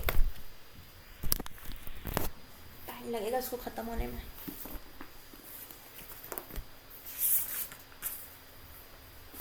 देखते हैं आज कितना कवर करती हूँ, ठीक है।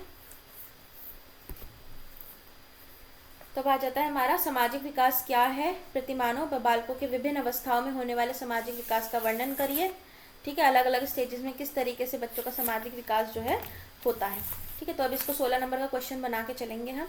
सोशल डेवलपमेंट क्या है, उसके बाद डिफरेंट स्टेजेस में सोशल डेवलपमेंट हमारा, ठीक है। उसके बाद आप इसमें बताओगे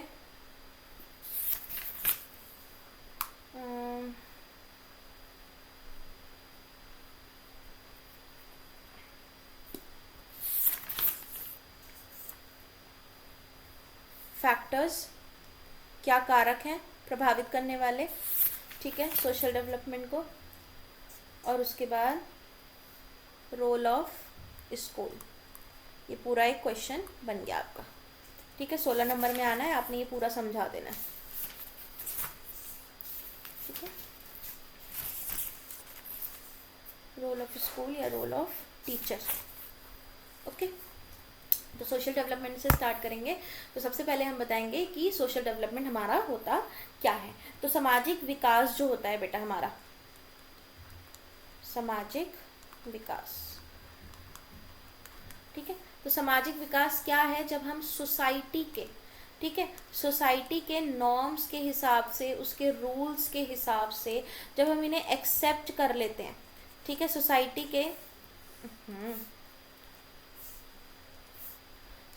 के नियम्स को, सोसाइटी के रूल्स को, ठीक है, इनको हम जब एक्सेप्ट कर लेते हैं और सोसाइटी के हिसाब से चलते हैं इस तरीके से कि हमें किससे किस तरह से बात करनी है, किस तरह से हमें उठना बैठना है, किस तरह से हमें बिहेव करना है, ability to behave in society, जब समाज में व्यवहार करने की जो योग्यता है वो हम में आ जाती है, तो हमारा सामाजिक विकास होता है, ठीक है। उसी को बोलते हैं सामाजिक विकास। सामाजिक विकास से हम क्या सीखते हैं, सामाजिक विकास से बेटा हम सीखते हैं सोशलाइजेशन।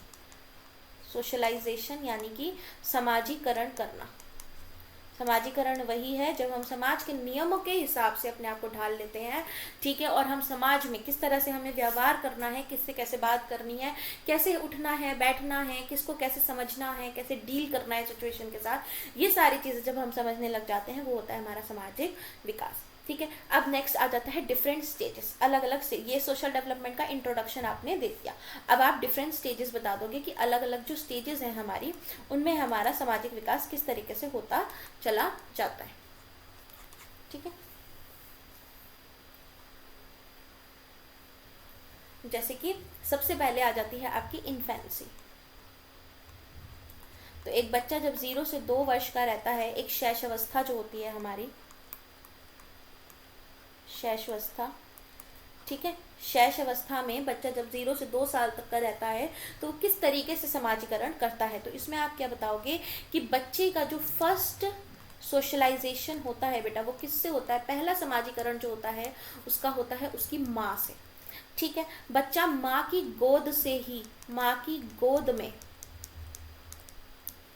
सबसे पहले जो है सोशलाइज करना सीखता है, ठीक है। वो अपनी माँ से ही अपने आईज, ईयर और हैंड यानी टच, स्पर्श के ज़रिए से जो है अपनी माँ से सोशलाइज करना शुरू करता है। और माँ के बाद वो जो नेक्स्ट हमारे फैमिली मेम्बर्स होते हैं, ठीक है, जो भी हमारे परिवार के दूसरे सदस्य होते हैं, फिर वो उनके साथ सोशलाइज करना शुरू करता है। वही उसकी दुनिया होते हैं, जो उसका घर है, ठीक है, जो उसकी फैमिली है, जो उसकी फैमिली में जो भी लोग हैं, उसके मम्मी पापा, सिबलिंग, दादा दादी, वही उसकी जो है दुनिया है, उसी के लिए वही सब दुनिया है। और इसी दुनिया में इन लोगों से वो बात करता है, उनको देखता है, ठीक है, उनको सुनता है, ठीक है, उनसे बात करता है, जो भी अपनी भाषा में वो जिस भी तरीके से बात करता है, ठीक है, इन्हीं जरियों से वो उनके साथ जो है सोशलाइज करता है, ठीक है। पहले वो शुरुआत में जब छोटा रहेगा तो वो चिल्लाएगा, ठीक है, फिर धीरे धीरे जो है वो कूइंग करना शुरू करेगा। कूइंग मतलब होता है कूकना, ठीक है। कूकना में क्या होता है, बच्चे जो है वॉवल्स यूज करने लग जाते हैं, स्वर आपके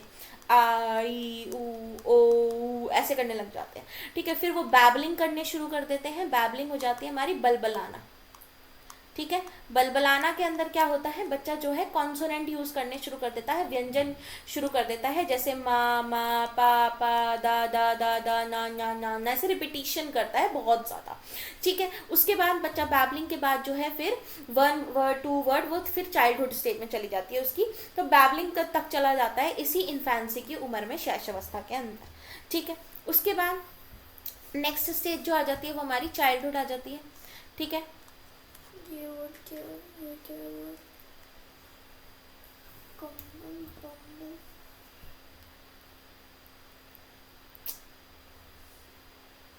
कंबल, कम्बल, ठीक है। फिर हमारी आ जाती है चाइल्डहुड। चाइल्डहुड में भी हमारी 2 रहती है, मैंने आपको बताई थी 2 स्टेजेस हैं रॉस के हिसाब से, अर्ली और लेट। तो पहले अर्ली चाइल्डहुड जो रहती है हमारी, ठीक है, उसके अंदर क्या देखने को मिलता है हमें, बच्चे के अंदर सोशल विकास जो है। अब अर्ली चाइल्डहुड का जो बच्चा है बेटा, ये हमारा 2 से 6 ईयर का हो जाता है, ये बच्चा जो है हमारा विद्यालय जाने लग जाता है। ठीक है, प्री प्राइमरी हम इसको प्लेवे में डाल देते हैं। जब ये बच्चा प्लेवे में जाता है तो वहाँ पे ये अपनी टीचर्स से मिलता है, ठीक है, अपने पीयर्स से मिलता है, सहपाठी जो होते हैं उनसे मिलता है। ठीक है, तो वहाँ पे ये अलग अलग चीज़ें सीखता है, वहाँ पे ये सोशलाइज करना सीखता है। प्लेवे के अंदर बच्चा बैठना, ठीक है, उठना, वॉक करना, स्टैंडिंग, मैनर्स वगैरह, डिसिप्लिन वगैरह, ये सारी चीज़ें जो है वो सीखेगा। ठीक है, यहाँ पे जो बच्चा है हमारा 1 वर्ड और 2 वर्ड की जो स्टेज है वो पार कर लेता है। अब जो है वो अपने सेंटेंसेस जो है 2 वर्ड में या लॉन्ग अटरेंस में वो अपने सेंटेंसेस बोलने लगता है। ठीक है, लंबे लंबे सेंटेंसेस वो बोलने लग जाता है, क्योंकि अब उसकी जो सोसाइटी है, जो सोशलाइजेशन था, पहले परिवार था, परिवार से निकल के अब स्कूल भी हो गया है। ठीक है, स्कूल के साथ साथ नेबर्स भी मिले हैं अब उसको यहाँ पे। ठीक है, नेबर्स के साथ साथ मीडिया भी मिला है उसको। ठीक है, क्योंकि टीवी फ़ोन भी देखते हैं, टीवी भी देखते हैं बच्चे, तो वो भी एक सोशलाइजेशन का तरीका है, उसको दूसरे लोगों के बारे में, दूसरे बच्चों के बारे में पता चलता है।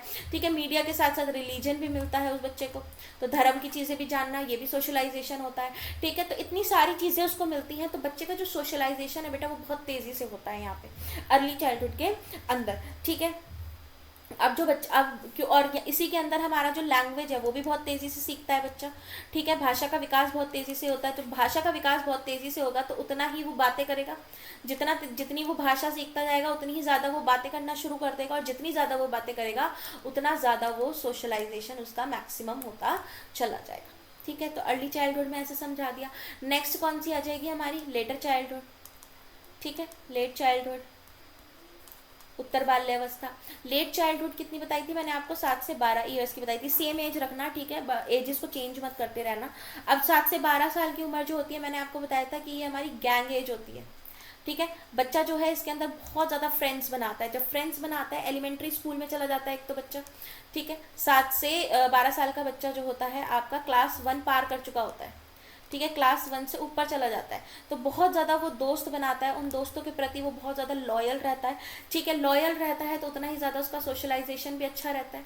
ठीक है, अब ये जो बच्चे हैं 7 से 12 साल के बच्चे, ये पार्क में भी जाते हैं अपने दोस्तों के साथ खेलने, स्कूल भी जा रहे हैं, फ्रेंड्स बना रहे हैं, टीचर्स भी मिल रहे हैं इनको। ठीक है, फैमिली भी मिल ही रही है, सिबलिंग्स भी मिल रहे हैं, दादा दादी भी मिल रहे हैं, लैंग्वेज का विकास इनका बहुत अच्छा हो चुका है, भाषा ये बहुत अच्छी, इनको भाषा की पकड़ इनको हो चुकी है बहुत अच्छी। ठीक है, इमोशंस इनके डेवलप हो रहे होते हैं इस उम्र में। ठीक है, थिंकिंग जो है इनकी कॉन्क्रीट हो गई होती है, कॉन्क्रीट ठोस चीज़ों को लेके इनकी थिंकिंग बनने लग जाती है, लॉजिक्स देने लग जाते हैं ये बच्चे जो होते हैं, तो इनका सोशलाइजेशन भी उतना ही बेहतर होता चला जाता है। ठीक है, इसके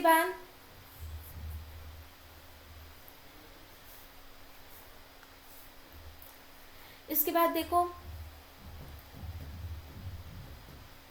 अब हिंदी की बुक में थोड़ा सा इन्होंने और तोड़ दिया है। ठीक है, इन्होंने एक दे दिया है social development of pre adolescence. Pre adolescence दे दिया इन्होंने एक एज। ठीक है, यानी कि पूर्व किशोर अवस्था, किशोर अवस्था से जस्ट पहले किस तरीके से होता है उसका सोशलाइजेशन जो होता है।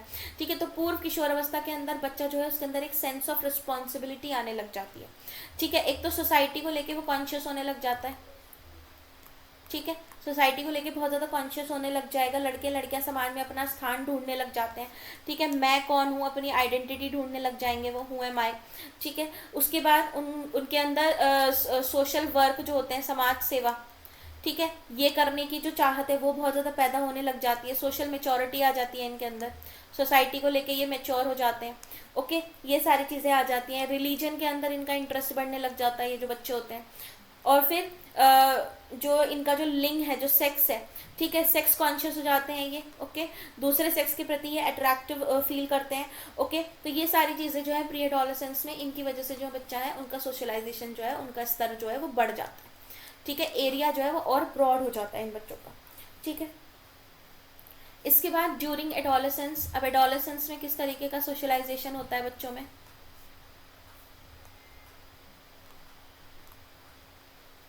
एडोलेसेंस के टाइम पे, तो एडोलेसेंस में जो है बच्चे वो मेच्योर हो जाते हैं।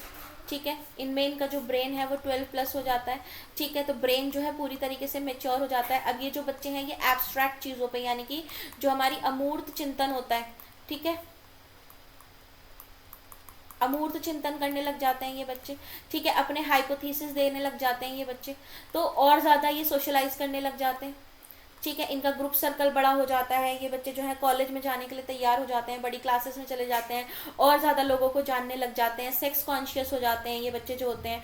ठीक है, इमोशंस इनके बहुत ज़्यादा अनस्टेबल रहते हैं इस टाइम पे, फ्यूचर के बारे में सोचने लग जाते हैं, सेंस ऑफ रिस्पॉन्सिबिलिटी आने लग जाती है कि मुझे कल क्या करना है, क्या बनना है, ये सारी चीज़ें ये सोचने लग जाते हैं। ठीक है, लीडरशिप क्वालिटीज़ इसके अंदर डेवलप होने लग जाती हैं। तो ये सारी चीज़ों के लिए उतना ही ज़्यादा ये बच्चे जो हैं अपने एक्सप्लोर करते हैं। ठीक है, मीडिया में नेट पे सर्च कर रहे हैं, सर्फिंग कर रहे हैं, लोगों से बात कर रहे हैं, टीचर्स से बात कर रहे हैं, ट्यूशन्स जा रहे हैं, कोचिंग जा रहे हैं, तो उतना ही तेज़ी से इनका सोशलाइजेशन होता है। ठीक है, इसके बाद आ जाएगा इसमें फैक्टर्स आ जाएंगे अब आपके। ठीक है, फैक्टर्स अफेक्टिंग सोशल डेवलपमेंट। अब आ जाते हैं आपके कारक, factors affecting social development.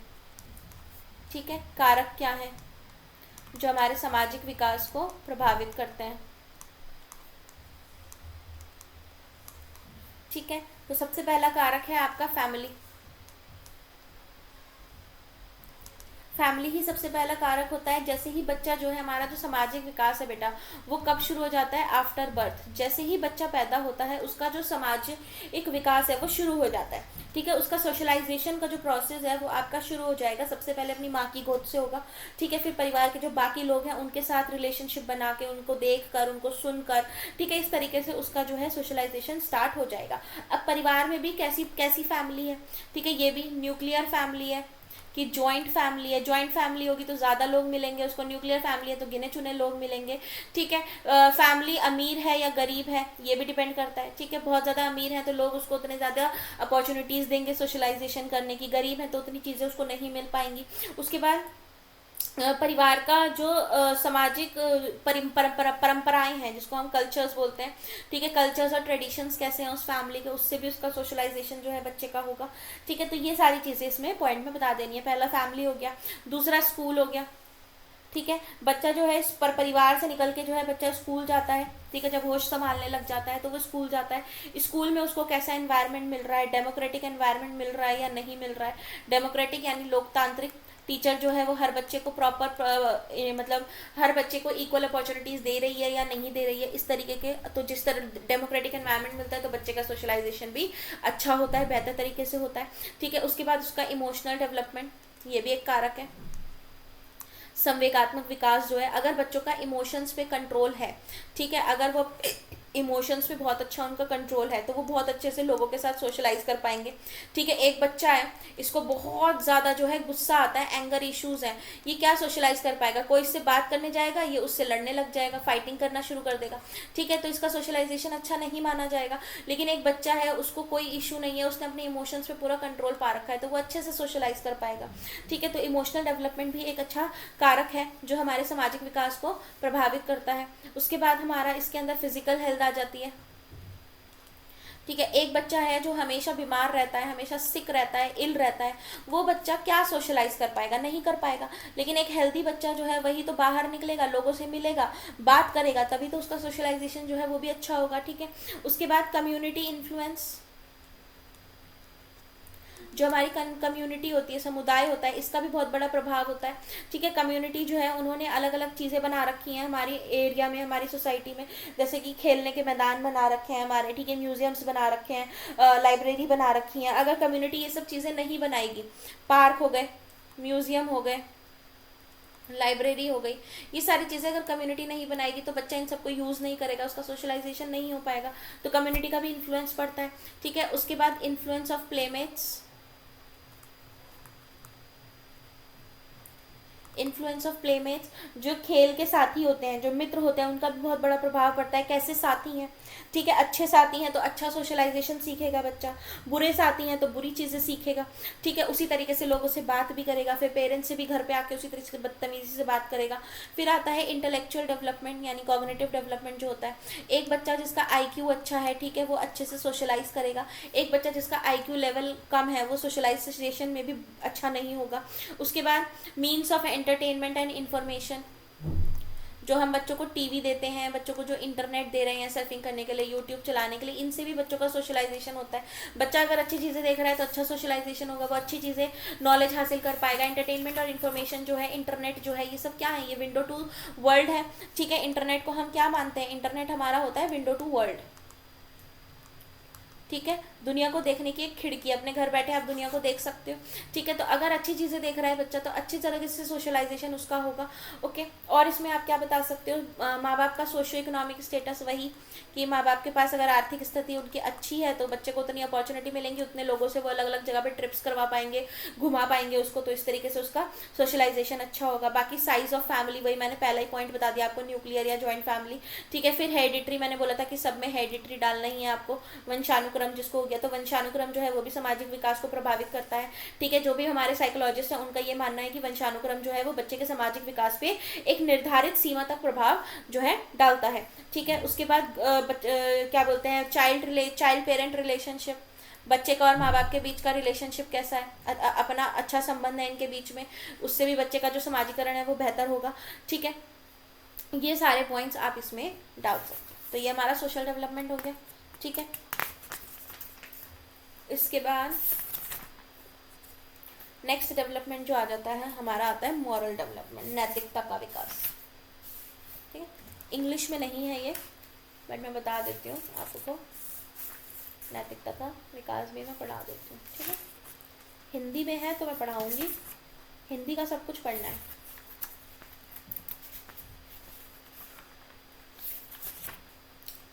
Moral development कर लेते हैं, फिर प्याजे वाला तो नेक्स्ट क्लास में ही हो पाएगा।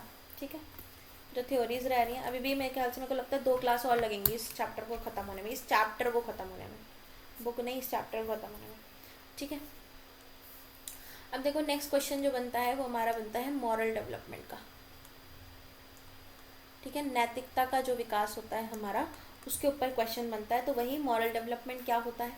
ठीक है, इसकी अलग अलग जो मॉरल डेवलपमेंट है हमारा, ठीक है, इसके अलग अलग स्टेजेस में कैसे होता है ये। ठीक है, अलग अलग स्टेजेस में हमारा जो मॉरल डेवलपमेंट है वो कैसे होगा। ओके, उसके बाद फैक्टर्स क्या होंगे इसके, कौन से कारक होंगे जो हमारे नैतिक विकास को अफेक्ट करेंगे। ठीक है,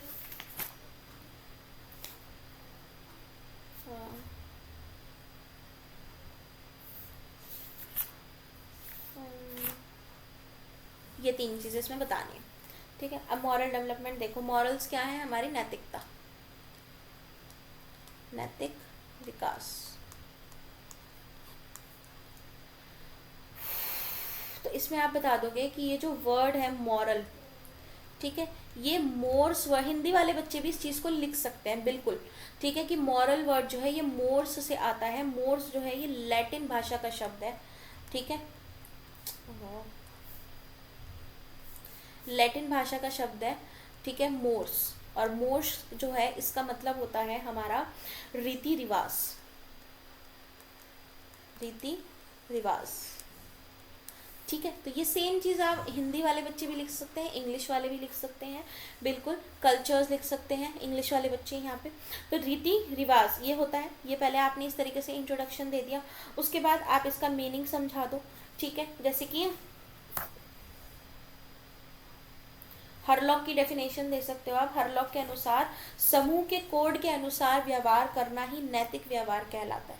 जो हरलॉक है हमारा, ठीक है, उसने क्या बोला है कि behaving according to the code of group is known as moral behaviour. कोई समुदाय है, कोई सोसाइटी है, कोई समाज है, उसके कोड के हिसाब से जब आप बिहेव करते हो तो उसको नैतिकता बोली जाती है। जैसे कि फॉर एग्जांपल कि अगर आपको आप हो, ठीक है, आप बड़ों से आदर से बात कर रहे हो, इज्जत से बात कर रहे हो, किसी बड़े को देखकर आप उसको ग्रीट कर रहे हो, ठीक है, उनके लिए पानी लेकर आ रहे हो, घर में कोई आ रहा है, तो ये मॉरल्स माने जाएंगे। आपका बिहेवियर उसी हिसाब से है। हमारी कंट्री में इसी तरीके का ये हमारी ये नैतिकताएँ मानी जाएंगी। ठीक है, तो जो वैल्यूज़ होती हैं, जो हमारे मूल्य हैं, ठीक है, जो हमारे मूल्य हैं वही हमारी नैतिकताएं हैं। अब ये मूल्य जो होते हैं ये अलग अलग अवस्थाओं में अलग अलग तरीके से होते हैं। ठीक है, तो मूल्यों में हमारे बहुत सारी वैल्यूज़ आ जाती हैं, जैसे कि हमारी इसमें आप वैल्यूज़ बता दोगे कौन कौन सी वैल्यूज़ आ जाती हैं। जैसे कि हमारा बिलीफ आ जाता है, ठीक है, रिलीजियस बिलीफ हो गए हमारे, ठीक है, रूल्स हो गए हमारे, सोसाइटी के नियम हो गए, ठीक है, प्योरिटी हो गई, पवित्रता हो गई हमारी, ठीक है, उसके बाद हमारा जस्टिस हो गया, ठीक है, क्या बोलते हैं, कॉपरेशन हो गया, दूसरों के साथ मिलकर काम करना, ठीक है, टॉलरेंस हो गया, किसी पे भी भड़क मत जाना, ठीक है, डिसिप्लिन हो गया, ओके, ऑनेस्टी हो गया, जस्टिस हो गया। ये सब क्या है, ये सब वैल्यूज़ हैं, ये सब मोरालिटी का ही हिस्सा है, ठीक है। अब इसमें आप क्या बताओगे अलग अलग स्टेजेस में कैसे होता है, ठीक है। अब देखो हिंदी की बुक से अगर हम पढ़ने बैठेंगे तो उसमें बहुत ज़्यादा लिख रखा है। मैं आपकी आगे ना बेटा एक थ्योरी आएगी, कॉलबर्ग की थ्योरी, मैं उसी कॉलबर्ग की थ्योरी से आपको अलग अलग स्टेजेस में बच्चों की वो बता देती हूँ कैसे विकास होता है। तो उससे क्या होगा ना कि अगर आपको आता है क्वेश्चन के अलग अलग स्टेजेस में बताओ, तो आप कॉलबर्ग की थ्योरी की जो है उसी के हिसाब से याद रख के आप वो आंसर फ्रेम कर देना, ठीक है। और अगर कॉलबर्ग की थ्योरी आती है तो भी आपको याद रहेगी, कन्फ्यूजन नहीं होगी, दो अलग अलग स्टेजेस को याद रखेंगे कि स्टेज में ये होता है, फिर कॉलबर्ग की स्टेजेस में अलग हो जाते हैं, मॉरल जो होते हैं वो चेंजेस हो जाते हैं। तो एक ही तरीके से मैं आपको कॉलबर्ग की थ्योरी के हिसाब से यहाँ पे मैं आपको अलग अलग स्टेजेस में समझा दूंगी, ठीक है, ताकि जब आप कॉलबर्ग की थ्योरी पढ़ोगे तो आपके लिए दोनों चीज़ें कॉमन हो जाएंगी, ठीक है। क्योंकि मैंने जो आपको पियाजे जो मैंने आपको स्टेजेस पढ़ाई थी अभी विकास की पीछे इन्फेंसी वगैरह, वो हमारी बहुत मिलती जुलती पियाजे से हैं, ठीक है। तो जब आप पियाजे पढ़ोगे तो आपको वो बहुत हद तक समझ आ जाएगी, ठीक है।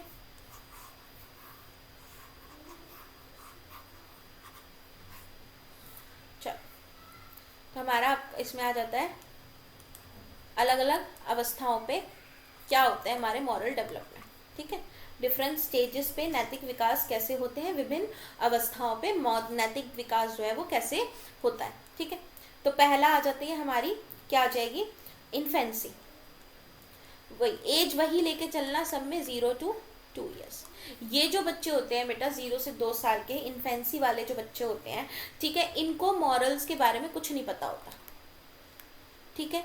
ये जो अपने डिसीजंस लेते हैं, ये जो अपनी सोच होती है, इनकी जो सोच होती है वो इनके पेरेंट्स पे निर्भर करती है, ठीक है। जो पेरेंट्स कहेंगे वो इनको करना है, ठीक है। ये पनिशमेंट को अवॉइड करने के लिए, ठीक है, पनिशमेंट को अवॉइड करने के लिए ये ओबे करेंगे आपको, ठीक है। ये पनिशमेंट से बचने के लिए अपने एल्डर्स को जो है ओबे करते हैं। तो ये जो इन्फेंट होते हैं इनको मॉरल्स के बारे में कुछ नहीं पता होता, इनको गुड बैड रॉन्ग राइट ये सारी चीज़ें इनके लिए अनजान होती हैं, अननोन होती हैं, ठीक है। इनके पेरेंट्स जो डिसीजंस लेते हैं वही इनके लिए मोरालिटी होती है, नैतिकता होती है। इनका ये मानना है कि हम बड़ों का कहना मानेंगे तो हम पनिशमेंट से बच जाएंगे, ठीक है। पनिशमेंट से बचने के लिए ये जो है बड़ों के बात मान लेते, ओके। इन्फेंसी हो गई, ठीक है। उसके बाद दूसरी बता देना इसके अंदर आप, अर्ली चाइल्डहुड। अब देखो जैसे इन्होंने बहुत सारी स्टेजेस बांट दी हैं, ठीक है। अर्ली चाइल्डहुड, बट आप अर्ली चाइल्डहुड इस तरीके से बताना, अर्ली चाइल्डहुड से पहले एक और लिख लेना इसमें, प्री चाइल्डहुड। प्री चाइल्डहुड के लिए आप नहीं छोड़ दो, इसको छोड़ दो, अर्ली प्री चाइल्डहुड मत करो, अर्ली चाइल्डहुड ही करो, बताती हूँ।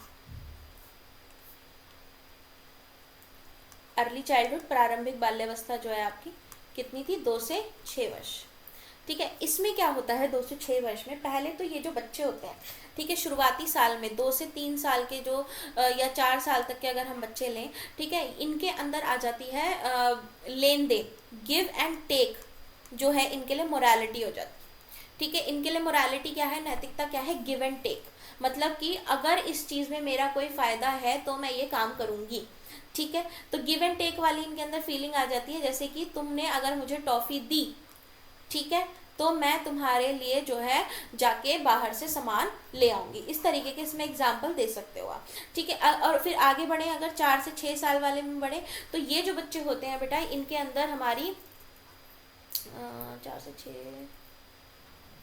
6 रहने दो, इसको पूरे को 2 से 6 कर लो, पूरा ही 2 से 6 कर लो, ठीक है। गिव एंड टेक वाले बच्चे होते हैं, इनका ये मानना है कि हमें कुछ मिलेगा तो हम ये काम करेंगे, ठीक है, जैसे आपने मम्मी ने बोला कि बेटा जब वहाँ चले जाए तो मैं तेरे को ना 4 रुपये दूंगी या 5 रुपये दूंगी, तो ये अर्ली चाइल्डहुड वालों में मॉरलता ये होती है।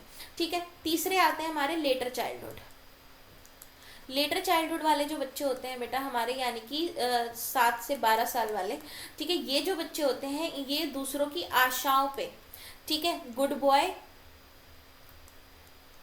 गुड गर्ल वाली स्टेज भी बोल सकते हैं हम इसको, ठीक है, ये दूसरों के होप्स पे जो है काम करते हैं। मतलब कि इनका मानना ये होता है कि अगर मैं क्लास में फर्स्ट आई तो मेरे पेरेंट्स जो है उनको मेरे पे प्राउड फील होगा। ठीक है, दूसरों की आशाओं को पूरा करने के लिए जो है ये काम करेंगे आपके, ये आपकी बातों को मानेंगे। इनके लिए वैल्यूज क्या है? दूसरों की आशाओं को पूरा करना। ठीक है, उसके बाद लास्ट वाली एडोलेसेंस। एडोलेसेंस वाले जो बच्चे होते हैं, जो हमारे 12+ के बच्चे होते हैं, 12 से 18, ठीक है, ये वाले जो बच्चे होते हैं बेटा ये सोशल जो रूल्स होते हैं, ठीक है, इसको सुप्रीम मानते हैं। कानून के जो नियम है वो सर्वोपरि हैं, ये कानून के नियमों को ब्रेक नहीं करेंगे। ठीक है, फॉर एग्जाम्पल कि मान लीजिए एक बच्चा है, ठीक है, जैसे कि फॉर एग्जांपल आपके पापा जो हैं वो ड्राइव कर रहे हैं और ड्राइव करते करते वो फ़ोन पे बात कर रहे हैं, तो ये जो बच्चे हैं ये आपको रोकेंगे, ये कहेंगे कि ये गलत है ड्राइव करते हुए बात करते हुए फ़ोन करना। ठीक है, इनके जो मोरालिटी जो है इनकी, ठीक है, इनकी जो मोरालिटी है वो दूसरों के परसेप्शन पे डिपेंड करती है। ठीक है, दुनिया पब्लिक क्या सोचती है, पब्लिक ने क्या नियम्स बना रखे हैं उस पर डिपेंड करती है ये। ठीक है, तो इनके लिए जो सोशल रूल्स होते हैं वो सबसे ऊपर होते हैं। ओके, इसके बाद आप इसमें बताओगे फैक्टर्स अफेक्टिंग, ये लास्ट टॉपिक कर रही हूँ मैं आज का। ठीक है, फिर आप इसमें बता दोगे फैक्टर्स अफेक्टिंग, तो ये हमारा जो मोरालिटी वाला क्वेश्चन है ये खत्म हो जाएगा। ठीक है, फैक्टर्स अफेक्टिंग मॉरल डेवलपमेंट।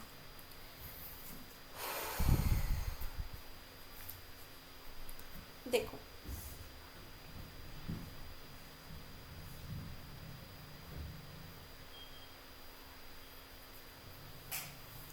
पहला ही आ जाता है इसके अंदर बेटा सेक्स। हमारी जो सोसाइटी है, ठीक है, उन्होंने ना कुछ नॉर्म्स डिसाइड कर रखे हैं दोनों के लिए, मेल और फीमेल दोनों के लिए कुछ रूल्स बना रखे हैं।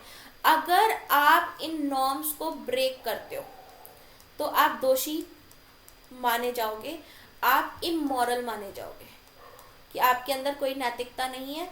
ठीक है, आप बिल्कुल भी आप अनैतिक हैं अगर आप इन नॉर्म्स को तोड़ते हो। ठीक है, जैसे लड़की है तो लड़की ने मान लीजिए क्या बोलते हैं, जैसे बोल ही देते हैं लड़की दारू पी रही है या लड़की पार्टी कर रही है तो कहेंगे इमोरल है, अनैतिक है। ठीक है, लेकिन आपको उसकी पर्सनल लाइफ नहीं पता, हो सकता है कि वो बहुत चैरिटी करती हो, ठीक है, हो सकता है वो एक बहुत अच्छी इंसान हो, ठीक है, हो सकता है कि अपने पेरेंट्स की बहुत इज्जत करती हो, रिस्पेक्ट करती हो, उनकी जिम्मेदारियां उठा रही हो, अपने बच्चों को बहुत अच्छे से पाल रही हो, फिर उन सब से टाइम निकाल के वो ये सारी चीज़ें कर रही हो, उसके शौक हो। ठीक है, तो लेकिन समाज उसको अनैतिक बोल देता है, इमोरल बोल देता है। ठीक है, तो पहला सेक्स हो गया। दूसरा आपका आ जाएगा इसमें एज।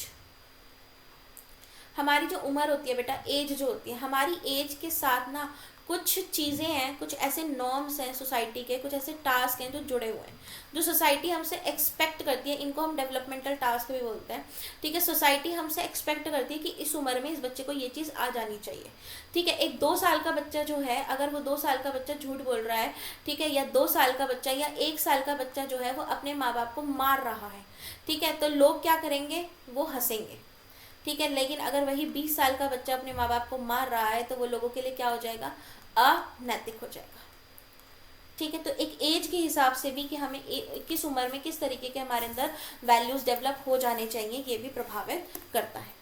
ठीक है, उसके बाद और क्या बता दोगे इसमें आप? फैमिली बता देना। ठीक है, परिवार कैसा है? परिवार के जो मेंबर्स हैं वो बहुत ज़्यादा, उनका जो बिहेवियर है बहुत नैतिक है। ठीक है, वो अच्छे हैं, कल्चरल हैं, ओके, बहुत ज़्यादा नियमों का पालन करते हैं, डिसिप्लिन है। ठीक है, तो वो बच्चा भी अच्छा होगा। लेकिन अगर वहीं दूसरे हैंड पे जो फैमिली है वो इनडिसिप्लिन है, ठीक है, मान लीजिए चोर वोरों की फैमिली है, तो उस बच्चे की जो मोरालिटी है वो भी अनैतिक हो जाएगी। ठीक है, उसके बाद स्कूल।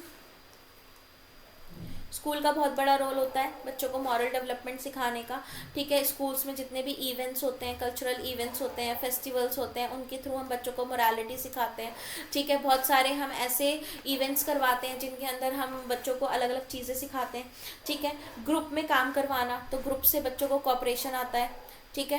टॉलरेंस सीखते हैं वो बच्चे, डिसिप्लिन सीखते हैं, टीम स्पिरिट आती है, सारी चीज़ें डेवलप होती हैं उनके अंदर, ओके। उसके बाद रिलीजन का भी बहुत बड़ा रोल होता है मोरालिटी सिखाने का। धर्म से हम बहुत सारी मॉरल वैल्यूज़ जो है वो सीखते हैं, ठीक है। बच्चा जो है सबसे पहले अपनी फैमिली से रिलीजन को ही पाता है, और रिलीजन में आस्था रखने वाले जो लोग होते हैं, ठीक है, उनके अंदर मॉरल वैल्यूज़ भी उसी तरीके से डेवलप होते हैं, अच्छे होते हैं, ओके। उसके बाद क्या फैक्टर्स बता दोगे? बस इतने काफ़ी हैं, ठीक है। तो ये हमारा आज जो है बेटा चैप्टर 1 जो है हमारा, इसका कहाँ पे ख़त्म हो गया है? हमने पेज नंबर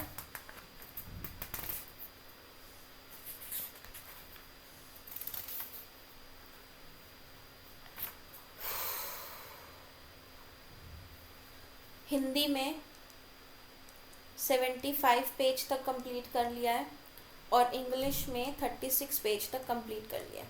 नेक्स्ट क्लास में मैं आपको पियाजे की थ्योरी से स्टार्ट कराऊंगी, ठीक है। अभी 2 क्लास और लगेंगी इस अकेले चैप्टर को ख़त्म होने में, बहुत बड़े चैप्टर्स हैं इस बुक के, ठीक है। और बीएड की मैं आपको सिर्फ 3 ही, जो आपकी 3 बुक्स हैं, पेपर 1 to 3, वही शायद मैं पढ़ाऊँगी, सब्जेक्टिव मैं नहीं पढ़ाऊँगी, ठीक है। तो ये आपको मिल जाएगा, ओके। और सीटेट, हमारी सीटेट की क्लासेस चलेंगी बेटा फरवरी से, ओके। तो सीटेट की इंफॉर्मेशन के लिए, और अभी हमारी DSSS पीआरटी की क्लासेस चलेंगी, ठीक है। तो रेलवे की पीआरटी की क्लासेस भी चल सकती हैं, अभी इस पे विचार विमर्श किया जा रहा है, ठीक है। इनकी इन्फॉर्मेशन के लिए अगर आपको इन्फॉर्मेशन चाहिए, क्लासेस करनी है, तो आप मुझे इस नंबर पे मैसेज कर सकते हो 8299117251 पर, ठीक है। सीटेट की क्लासेस फरवरी से स्टार्ट होंगी। आज रिजल्ट आया है सीटेट का, काफ़ी अच्छा रिजल्ट दिया है बच्चों ने, बहुत अच्छे मार्क्स लेकर आए हैं हम, ठीक है। अगर आपको भी सीटेट की क्लासेस करनी है हमारे साथ, तो ये पूरी आपकी जो सीटेट है ये फरवरी से लेके एग्ज़ाम तक आपकी क्लासेस चलेंगी, ठीक है। आपको मंथली इसकी फ़ीस रहेगी, जो भी है आपकी ऑल्टरनेटिव डेज क्लास रहती है। इसके अंदर क्या होता है कि हम MWF जो मंडे वेडनेसडे और फ्राइडे होता है, हमारे लेक्चर्स रहते हैं, और TTS जो होता है हमारे मॉक्स रहते हैं, ठीक है। तो 2 घंटे की हमारी क्लास चलती है। तो अगर आपको क्लास करनी हो तो आप मुझे इस नंबर पे व्हाट्सएप कर सकते हैं। बाकी बीएड की फर्स्ट ईयर की सारी क्लासेस आपको यहाँ पे मिल जाएंगी प्लेलिस्ट में, ठीक है। अभी पेपर 1 पढ़ा रही हूँ, तो पेपर 1 की चल रही है, इसके बाद पेपर 2 3 कंटिन्यू करेंगे, ठीक है। सेकेंड ईयर के बच्चों को क्लासेस चाहिए, तो सेकेंड ईयर की क्लासेस मैं डालने वाली हूँ यहाँ पे। JBT की क्लासेस भी डलेंगी इसी उस पर चैनल पे, ठीक है, DLED की, तो आपको ये सारी क्लासेस इसमें मिल जाएंगी। चलिए नेक्स्ट क्लास में मिलते हैं, ठीक है। तब तक के लिए बाय, अलविदा, अल्लाह हाफिज़, खुश रहिए, ठीक है।